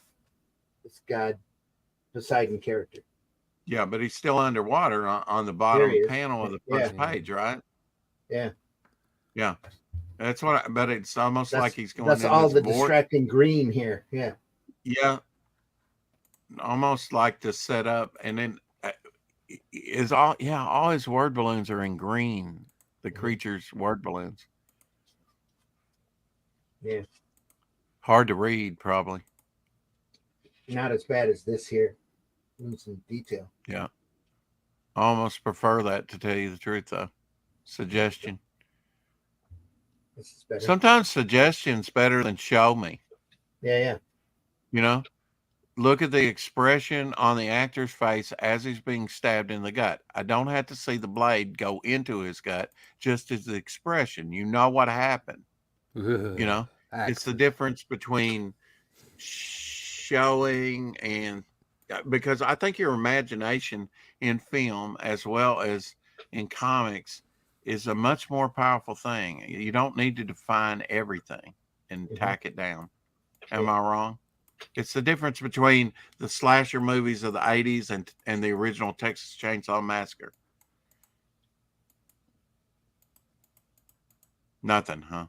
I haven't Okay. seen Nothing. that film. Sorry, I can't comment on that. Okay. I know what you're saying, Rex. I It's haven't just seen it in think- decades. I Yeah. just think they do a build up and then you swear you saw it happen when it's not on film. Yeah. Yeah. Oh, that's the Mandela effect. No, Russ. It is not. The Stop it. Streisand effect. Put it. Yeah, Desist. Ooh, this is 2 nice pages. Again, more airy because obviously they're in a snow blizzard. There's a lot more Gilbert here than Russell. Yeah. In my And opinion. Sullivan. Yeah. Yeah. But now I think it's Gilbert kind of trying to do Russell like this shoulder motion that's colored purple on the second page is Russell type thing he would do. Now maybe Gilbert too. I haven't seen it. I've only seen his Monster Men stuff and a few other things. Mr. Monster. Yeah. Yeah, Mr. Monster. Yeah. Yeah, he hasn't done a whole lot on his own. Mr. Monster's probably the biggest thing he did. Or has And in done, that same that I know panel, of. you have the on-charging guy with the sword, and he's got the expression lines. Yeah. In front of him. Do you guys like that type of thing in comics? Depends Like when you this use it. kind of like the Spidey sense? Yeah. Oh, well, it works for Spider-Man. Yeah. But I don't know. I mean, this, like we were saying, the style, everything about this book is just, it's like everything thrown in. He's taking all the tropes. But and do he's you like to chucked them all see it in a comic? I couldn't say whether I like to or not. If it's appropriate, then it works. Then it Yeah. doesn't offend me. Yeah. Uh-huh. So I'm not married to any specific style or effect or trope in comic books. As long as it's done appropriately and it works for the story, I don't care.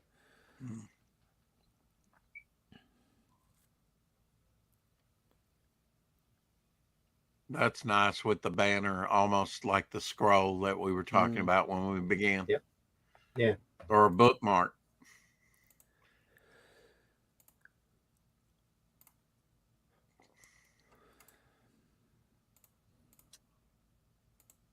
Let's see what the colorist is on this.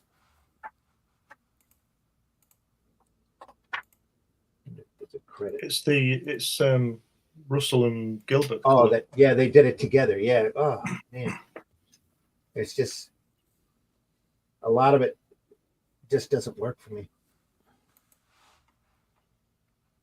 I Almost think it might be distracting. a little bit more palatable if it was done in black and white.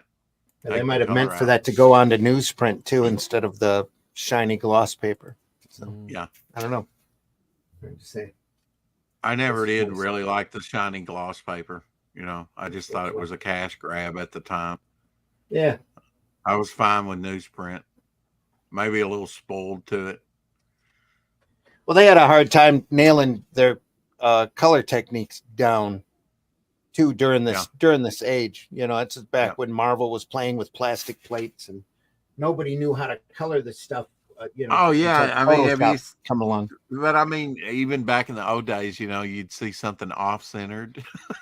Oh yeah, but Where that the- was the printing process, you know. Right, where the colors That was- didn't match up with Yeah. the lines. Yeah. Genuine Comics, Dave's in the house. Wow, Elric, Dave. long time since I seen that. Yeah, me too. Hey, That's Dave. why we pulled it out. That and we looked at Russell a week back doing Conan work that was a lot more modern, and it's like, and I'm like, you need to see this Elric material. Right. Yeah. Yeah, it's a completely different approach. Tell he's I'll be on with Dave on Sunday, by the way. oh really Anyone cool. wants to come see Oh, us? good. Yeah. Yeah.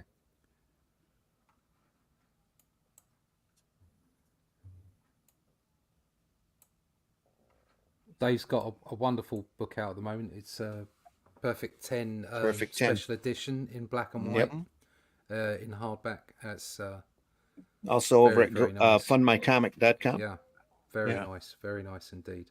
Dave does great work. There's some great artists working with him.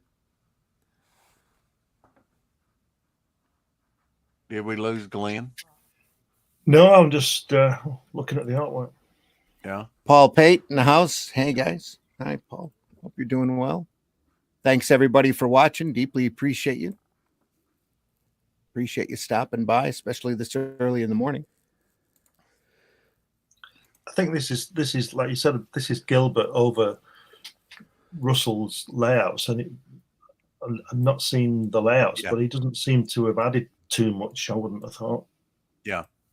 This is very Gilbert to me here. Yeah. I kind of like that concept we were talking about of like a final edit, like, okay, I begin it, you do a little bit more to it, and then I come back over that. Mm-hmm. So and if you get like two great artists together, man, you can have magic happen with that, collaboration. No, this isn't the case though. No. Epic fail. Yeah. Oh, I'm enjoying it. Come on. It's okay, but I just as good as Russell is, I just don't understand. I mean, we don't know the story, do we? But I'm just wondering why he's not just doing the whole book. Not that the other guy's no good. But it doesn't seem but to me, the collaboration isn't working for me. Yeah. It could be time, but it is jerky because sometimes it's all Russell, sometimes it's all Gilbert. Yeah. And Sullivan's left out in the dark. It's like they pull the script in hard and say, you do that bit and I'll do this bit. Because we've got to have it done for next week. Or handle that panel. Yeah. Was this originally published by who? Pacific in chapters. Was it Pacific? Okay. All right. I'm pretty sure Pacific printed it first and then first took it over. I had the promo poster. It survived my fire. It was in my art studio of ELRIC issue 1, which is nothing but that pencil drawing of his face. I don't know if you've seen it. It was all done in pencil. Uninked. Yeah. Very stunning. And like an oval, much like the dust jacket. But I think that might be a different piece. I'm pretty sure it is. Yeah, I mean, I like the coloring in the Pacific comics. I just think this has been recolored. And like you say, maybe the word balloons have been moved around a little bit. And they probably shifted when they were shooting some of it. Yeah. I love Pacific. I wish they hadn't went away and weren't so brief, because they would focus in on creators for the first time. You would say P. Craig Russell's ELRIC, Bernie Wrightson's Macabre, or whatever the title was. Those word balloons aren't working again with that color. And they even had a Kelly Jones book where Kelly Jones was credited. Yeah, it's terrible. Well, that panel bottom left with the red looks really good. That brown dialogue, that does not work at all. It just seems very rushed to me. And here on this panel, this ELRIC looks like it was done by Russell, and this guy back here looks like it was done by Gilbert. Yep. Mm-hmm. Very goon-like. So he might have just drawn all of that character here as well. That was more Gilbert than Russell. Might, you do this character, I'll do this. I don't know. Wow. Love that third panel. Well, I guess it's technically the fifth panel. The open space and the crowd. That's wrong. That perspective on that table isn't right for that view. Yeah. No, it's all out of whack. That is all out of whack. Yeah. Yeah. Look at this that. Guy here, 100 foot tall again. He just reminds me of Nosferatu for some reason. I don't think he was very tall, but he, you know what I mean? That kind of Dracula type of. Yeah. I think if you were going to do it, last year was 100 years since that movie was out. I'd probably do a tall, lean, underfed character like that. What do you think about that bottom panel? Don't pass that up. Clank. Just a clank. It's very Gilbert. It looks like the carpet's got Clang written on it. Yeah. I don't like that. I'm not a fan of that panel. And that the stretch perspective on those doors isn't doing much for me either. Well, what is that a sound effect too? Oh, the little egg shapes, or no, above it. Oh, ooh, yeah. Here, yeah. Yeah, the floating sperm there. Yeah. It's an ooh. What? Or deviled eggs. What's that groaning sound? It's coming. Clang. The door. Clang. Not even open. It's still making a clang. Here's some more ooh. We've lost the definition now. Yeah, there's something happening at your end. Cameras going all potato. What? Yeah. Oh. No, you were getting choppy audio as well. Choppy, yeah. Yeah. It's a signal. No, it's not to do. It's not to do with positioning. It's just a signal. It's just your internet. Somebody's woken up or something. Mm-hmm. A lot of glare on that one page. Somebody's downloading something big. That's the thing about. There you go. Slick stock. You know, I just never liked the glare and wrong lighting. Yeah. I did get a notice yesterday or day before that it's for me to bring my box and router in. They want to update the equipment, so we figure this is the way to get us into the office, is to chop up. I know you're reticent to move away from the hamster wheel. Yeah. You know, the hamsters. Very mushroom cloud. Ooh, the heads. That's cool. We've got a bit of eerie there. With that face. Yeah. Yeah, I mean, this whole thing looks different again. Mm-hmm. I think this is back to Russell, isn't it? I would like to see this.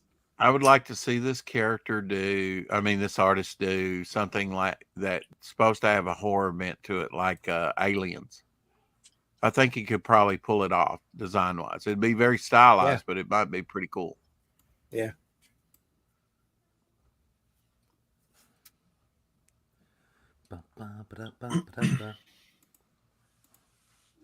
What are those ships? Are they're just odd. Pyramids cut in half, don't they? I don't understand what they're supposed to. I know like the a ships, barge, like more of a barge than a boat. Yeah. Don't be difficult. Very effective. Considering how blocky that sea is, that's actually quite effective. Yeah. Yeah, all of a sudden we're back to solid forms and silhouette. Yeah, a lot of silhouette on there. Well, he's recounting something here. It looks like he's reading. Yeah, that's pretty neat. The passage of time in the story. Yeah.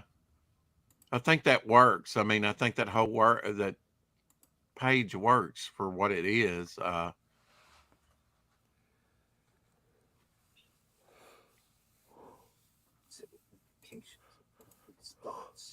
Says ELRIC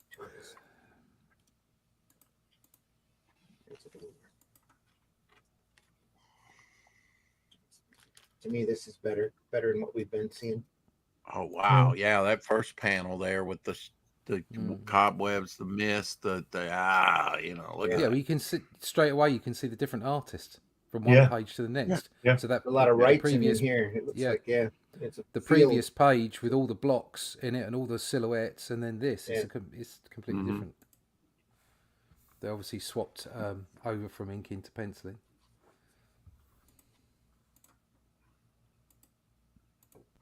And this looks all Russell to me. It's MichaelT Gilbert here. There's a big difference when George Freeman comes on and starts inking. It gets a lot bolder. And I really love Freeman on Russell's work.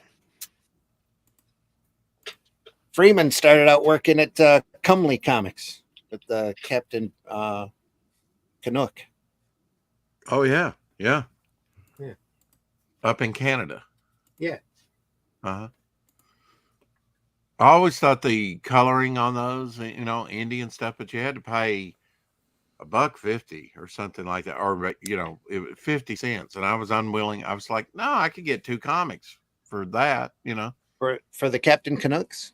Yeah, I always looked at. Now I have a complete run now, and even some of the newer Canucks. But love that Fly guy. That's cool. And then the Fly smiles at him. Right. Okay. Nothing you can do can make me untrue to Fly guy. It's very. Actually, looks like he's blowing a raspberry rather than smiling, but yeah, it does. Yeah. If a fly could smile, I guess that's the way it would look. It's very Mothman, isn't it? Yeah. Mythos. Yeah. Are you guys familiar with Mothman? Oh, yeah. I've heard of him. Yeah. We live on the same planet, Rex. There's a moth in the shape of a man. It's got big wings. He's Drove lovely through and furry. Drove through Point Pleasant once. It's a very eerie town. It's the only way to describe it. That second page again. We're back to the kind of angelic, aren't we? Yep. Yeah, I don't think that red around the feet, you know, whatever's going on there, that just looks like scribble over some artwork. You know, the bands of red energy, or that doesn't work for me. That's inked in. Reminds me of the Stargate effect. Yeah, like he's being teleported out to another planet. Yeah. No Zeta beam, huh? No. Adam Strange. Oh yeah. I had to explain it. You and I, Randy, we know, but other people don't. There's Dr. Strange again. Yeah. Looking kind of like something Ditko would do. Yeah.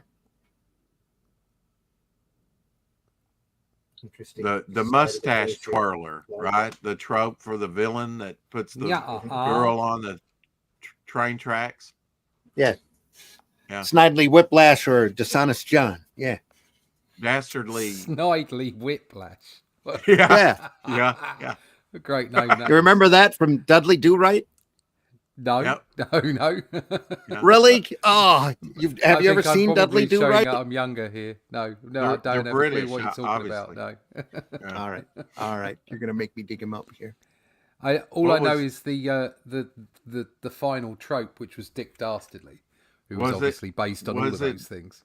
Yeah, was it? Yeah, Duke Dastardly, and he had Muttley, the dog that laughed all the time. Give me metal.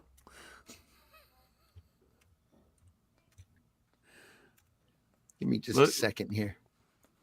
Look at that panel where you're looking down, the purple masonry work into the village, and you can get incredible distance in one panel with this artist.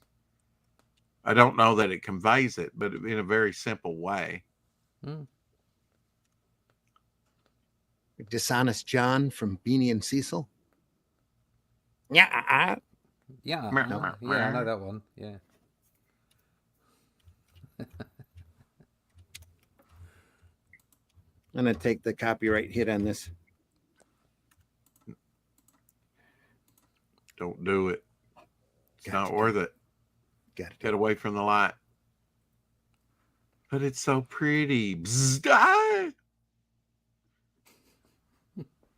Bug zapper. I know.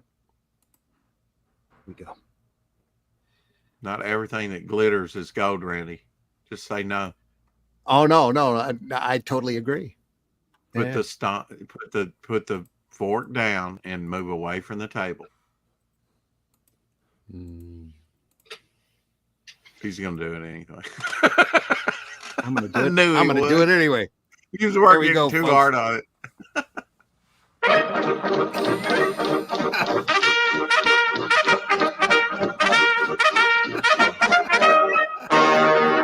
Oh, look, it's Trudeau. Yeah. It's the truckers. Yeah. Get that, Trudeau. Put him down. Tie him up. True villain. Yeah. True villain, that's sure. That was Snidely Whiplash. Yeah. All right. Okay. Why was that guy riding backwards? What was all that about? Was he just stupid, or? He's kind of like George of the Jungle. Oh, That's right. Dudley riding his horse. Dudley. Yeah. You know what his horse was named? George of the jungle. Look out for that tree. Exactly. You know what Dudley's horse was named? No. Horse. Horse. Well, we've got that in common because I call all my Keep it cats uncomplicated. Yeah. Exactly. What's the go to the vet? What's the name of the cat? I don't know. It's cat. Yeah, cat. Like this first panel on the second page, I would call that minimalism. Mm-hmm. I think minimalism can work in nice. comics. Yeah. I'd call it. I can't be bothered finishing it. I'd call it deadline doom, but that's a It's little the guy there. Yeah, the guy on the second page, the Doctor Strange guy, but at the back, it was like J. Jonah Jameson now. Yeah.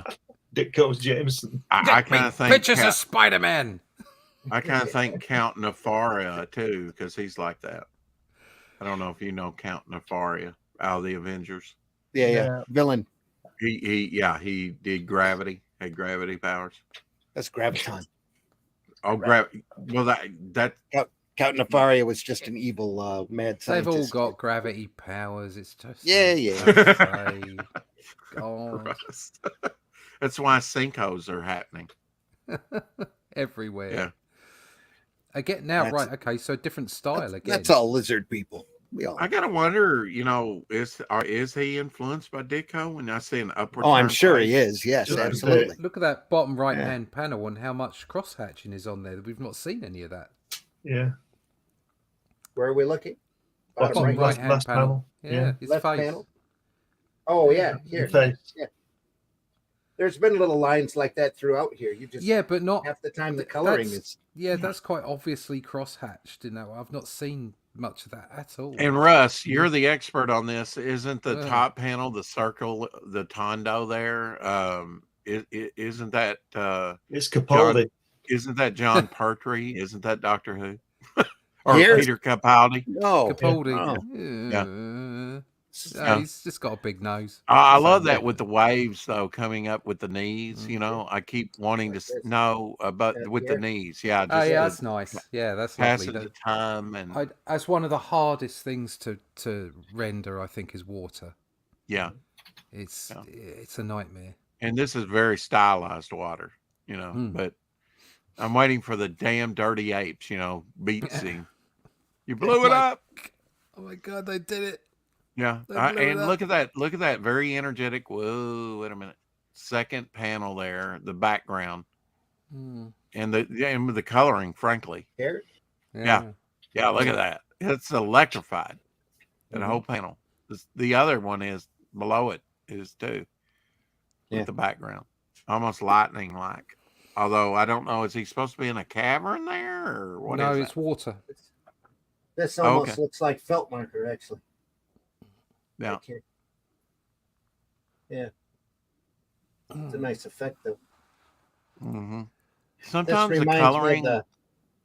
Sometimes the coloring works for me. I really like Pacific Comics coloring. I kind of hate that they messed with it with the slick stock.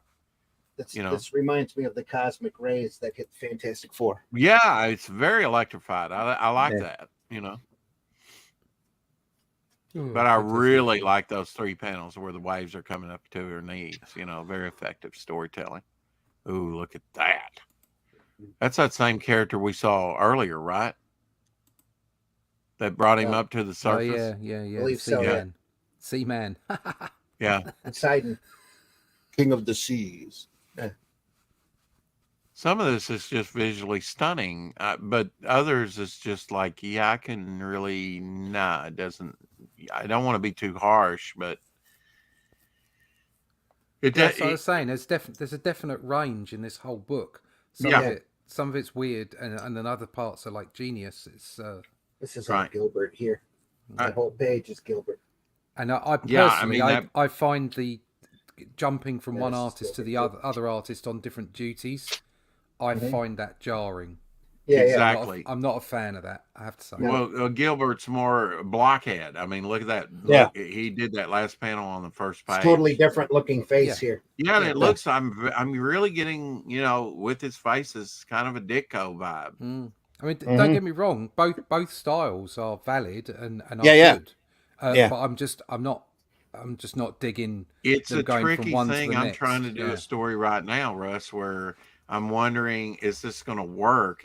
Can I combine digital and traditional? Can I combine, say, Glenn Fleming background with a Doc Blaylock or with a John Dillard, or or are the styles? Is it going to look cobbled together? It's a tricky thing when you have different artists on the same page. Yeah. Well, yeah, when you have different arts, well, unless that's like I say, if one's doing the penciling, one's doing the inking, and one's doing the colouring, then no, that isn't a problem. But if they're swapping duties, that's when that's when it starts to jar for me. But so we've still got a lot. We've still got a lot to cover. Maybe we should call it here with this chapter and come back to it next week. Call it next week. Yep, no problem. Yeah. And then the week after we can do book 2. Here you go. Got 3 weeks. We can probably get into book 2. We only have that much more left to go. Yeah. Depends how much we chat. Yeah, that's true. Well, good discussion. Yeah, good fun. Yeah, you'll see a big sea change once Freeman gets on. There's a kind of a shift in the inking. Ray Haylock joining us from Australia. Yeah. Folks, we've been looking at ELRIC, Melnibone, Michael Moorcock. We'll look more at him. We'll look at more ELRIC next week. I would still change my name. Yeah.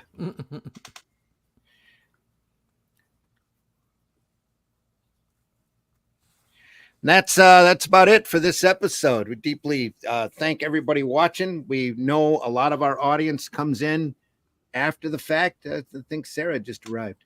Yeah, she did. Ooh. Looks like my style. Yep. Uh-huh.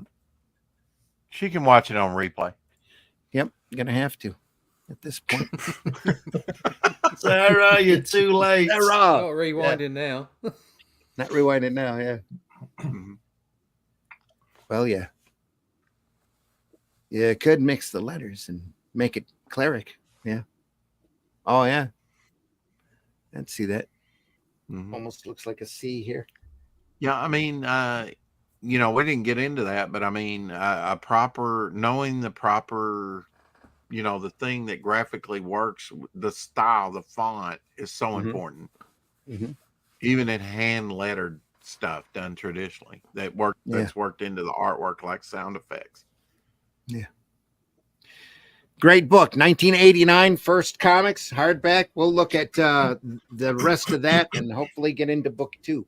So you're saying that it was originally published by Pacific, but now First did take over all the Pacific stuff pretty much, didn't it? I think what they did is they printed the collection of this, and then they printed all of the Sailor on the Seas of Fate book, which is collected in the 2nd volume. I know they did that with, you remember the first Nexus or Whisper books that came out from Capital? Yeah. I think First took those over as well after they ended. Because they weren't around very long. Yeah. No, Capital wasn't. No. That's kind of sad too, because they were kicking out some amazing stuff, just like Pacific. Good work. What's your shirt say, Russ? I've been wondering. Keep calm and draw comics. Draw comics. Yep. Anyway, folks, thanks for stopping by. Rex, tell people how they can find you. You can find me over on Instagram under Rex Christian, on Facebook. You can find me over on the Twitter, more active on Twitter than anywhere else, and on YouTube daily on the 4 o'clock shadow, 4 Central, and other broadcasts, and on Find My Comic with Devil Flyer. Check it out. Go over there and check it out, folks. Fund My Comic. Devil Flyer should be right on the first page. And Devil Flyer Ashkin's still up on Indiegogo. I've never taken it down. So there you are. Russ, tell folks how they can find you. Yeah, you can find me at russleach.com. Please sign up for the email list so I can keep you abreast of all the work that is coming up, all the new projects. You can also find me on Amazon, Barnes & Noble and what have you for Only Death Can Save Us. You can find me on Instagram, Twitter, Facebook, all that kind of stuff. But you can get that at russleach.com. Everything's there, russleach.com. Also a link to Shadow Kingdom over at Fund My Comic. Go check that out. We've gone through our campaign and we're fully funded, but we need more. We need more so that we can continue drawing more stories. We're going to produce more stuff going forward, and the more money we get on this campaign, the easier that will be for us. So please check that out, and you can get everything you need from russleach.com. There you go. Fundmycomic.com, folks. Go over there and take a look. See the Shadow Kingdom there. Devil Flyer should be right on the first page as well. I hope. Looking. Somebody needs to jump into that campaign. There's all sorts of great campaigns here. Yeah. Whoop. Hatch is on there. Yeah, he's on page 59. Hatch is in there.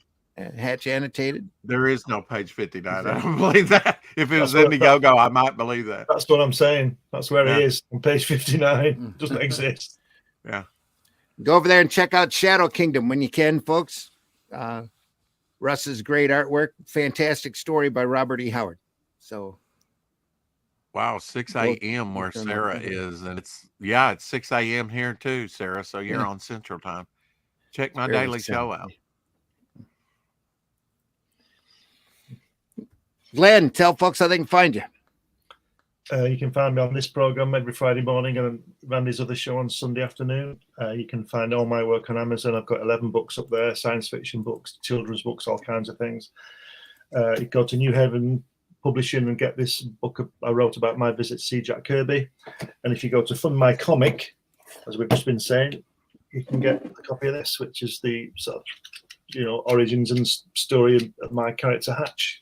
Lots of published and unpublished artwork. And last but not least, issue 15 of my magazine, Comics Unlimited, has just been published on Amazon. So check that out. Is that the cover? Is that various artists cobbled together? Yes. Okay. This is actually issue number 1, but that's just a montage I put together of all different kinds of people. Okay. Artists. Yeah. And you can find me on Facebook and places like that, all the usual platforms. And I've been your host, Randy Zimmerman. If you want to find me, it's primarily Facebook as well. I'm over on X too, but I'm hardly ever there. If you go over to aerocomics.store, you can pick up some of my work, like Herobot Zero, which is a book I'm really proud of. Calico Shard with great artwork by C. Michael Lanning. It's a fantasy story I've had for years that C. Michael's doing some great artwork on.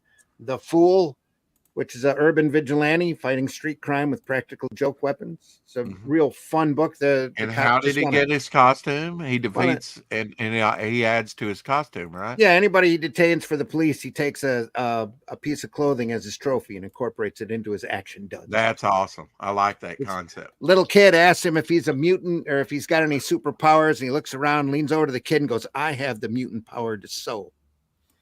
Yeah. Also, Paragon.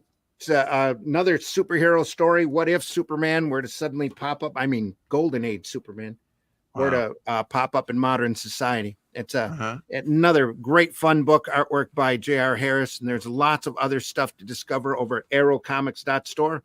A lot more work than mine. Luke Stone's Hybrids is over there. Soul Tack by the great Craig White is also over there. Great space opera work. You should be able to find Chrome Dog over there. If not, it will be shortly. There's Soul Tack. Here, there's a great collection of Soul Tack available over there as well. Aero Comics, we're creator-owned comic company. A group of us just getting together to help promote ourselves and each other's books. So go over there and check it out. aerocomics.store. You'll find me Sunday morning. Now, Sunday morning at 9 a.m., we've got a great interview that Glenn was in on of John Jay. John Jay does a subscription comic paper and has been doing it for about a year now, called A Kid in a Comic. You need to see that and take a look at the product that he's doing. It's not direct market. It's not crowdfunded. It's subscription. And it's a great paper that I was real happy that he was able to take the time. It's a pre-recorded episode, so the chat's not going to be able to participate, but you're welcome, as long as you mind your manners, to join in the chat on Sunday. I'm pretty sure it's going to be monitored by somebody. So enjoy that program. That's Sunday Funnies, Sunday morning, 9 a.m. Eastern, afternoon, where Russ and Glenn are. So 9 a.m. Eastern here. Adjust your clocks accordingly. Next week, we'll be back here live looking at more ELRIC Friday morning, 5 a.m. Eastern time. So I look forward to more of that. Glenn, we should watch Rex because he must be super intelligent. He has a pipe. There we are. I was trying to ignore that. You Next week, we all need pipes. We all need to get pipes next week. Need pipes too, Pipes and hats. Led, Pipes get and one of hats. those, big long, Old guys big with pipes. pipes and hats. Yeah. You know, it's funny on Very good, sir. Very good. Jolly-o. it's funny on that Tarantino film. Is it Inglourious Bastards when the German goes to see the French guy at the beginning, and the French guy says, "Can I smoke?" And he says, "Yeah." And he has a little clay pipe, and he says, and the German pulls out that big sort of Sherlock Holmes thing. Have you seen that? It's bigger than the room they're in, isn't it? It's really. He says, "I'm a detective," and he's playing Sherlock Holmes. It's just. Buongiorno. That's what's he called? Is he called Waltz? That guy, the German, the actor, Austrian, isn't he? So, yeah, Christoph Waltz. Yeah, he's that you just monologue. put a little Columbo in there. And one more thing. No, that monologue is fantastic. It is. Yeah. Right, folks, go visit your local retailer. Look at those boxes closest to the floor. You never know. You might be able to find an ELRIC graphic novel sitting in there with all the other magazines. And who knows what you'll find? There's so much great stuff. Go over there and take a look. Or Omac. There we are. That's got to be for me the most bizarre Jack Kirby cover of all. Shadow. She looks like she's in a cement block. Spirit. Sorry, there you go. Yeah, great old Spirits kitchen sink collections. You can't go wrong. Yeah. Yep. Yeah, love it. Yeah. No, that was an actual comic. That was an original. So I'm getting the sense that you're regretting your purchase. Not at all. There's no regrets. No, it's just the fact that his wife hasn't found out yet. Right. She was there, bless her. She was egging me on. Going, go on, bid. It was just. It was an auction. It was an auction. Sweet. So I was bidding on basically boxes full of comics, but basically unseen. Basically, wow. You haven't said, "I got the comics." Oh wow! But we're moving into a tent next week. Well, I spent much more money than I expected to, but out of maybe 150 comics, 10 comics with the equivalent value of 3 times what I spent.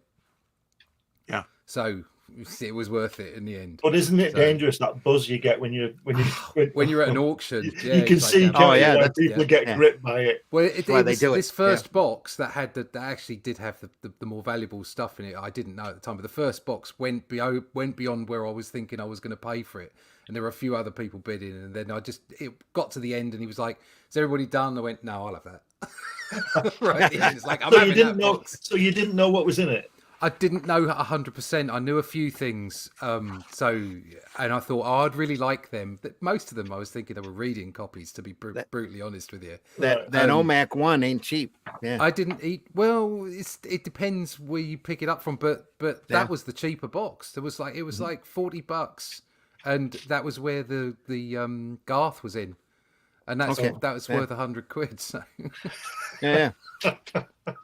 I was chuffed. Yeah. Yeah, and what you said earlier, they're not worth that much. The UK version over here, they are. It's opposite. I've got a whole bunch of UK Avengers and bits and pieces, and oh god, I'd love to see those. Yeah, but OMG, I want to read. You don't get them over here. Yeah.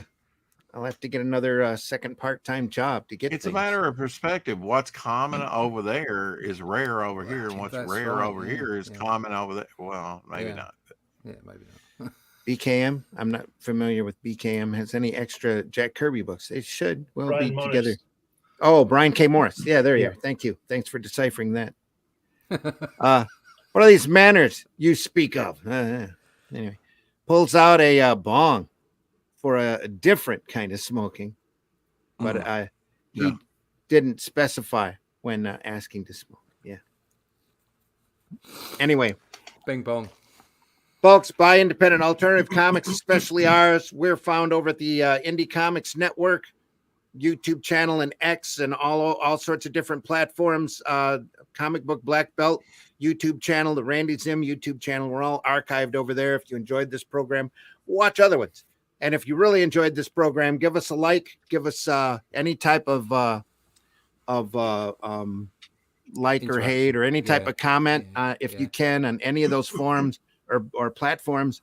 Just adds to our algorithm, and we deeply appreciate you being here. So whenever you watch us.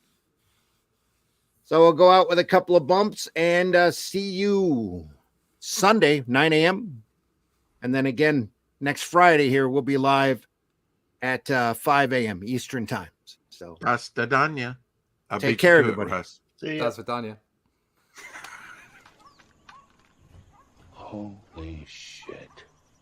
That is the craziest thing I have ever seen. And I'm Dennis Quaid, and Dennis Quaid has seen some shit. So this is the divine intervention. You could become a spiritual guru on your own, but you just have to tie your shoes, and you just have to know how to eat burritos backwards. It's important to know how to eat burritos backwards. Oh, where is it? It keeps shifting. I swear it moves every time I go to look for it. We got our Indie Comics Network message. There it is.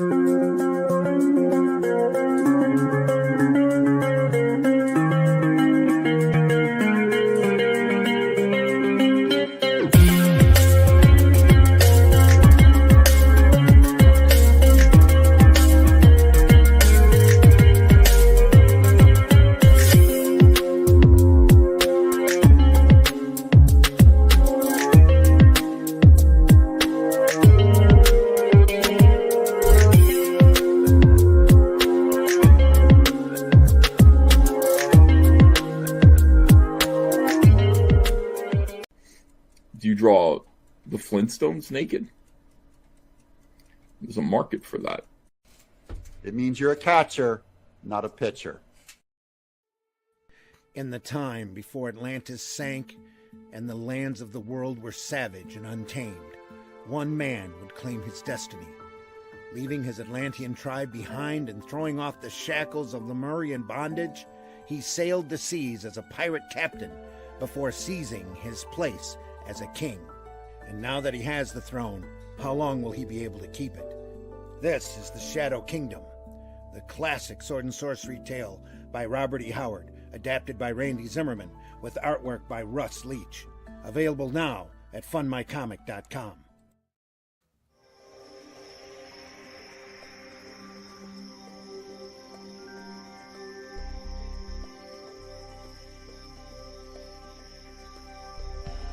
What was that?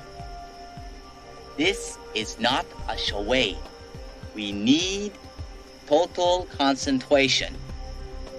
Now, once again, this time, with theory. Some men just want to watch the world burn. Can't nobody tell me nothing. How dare you?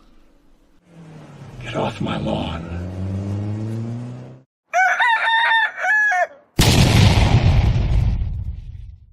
Taste the biscuit. Taste the goodness of the biscuit.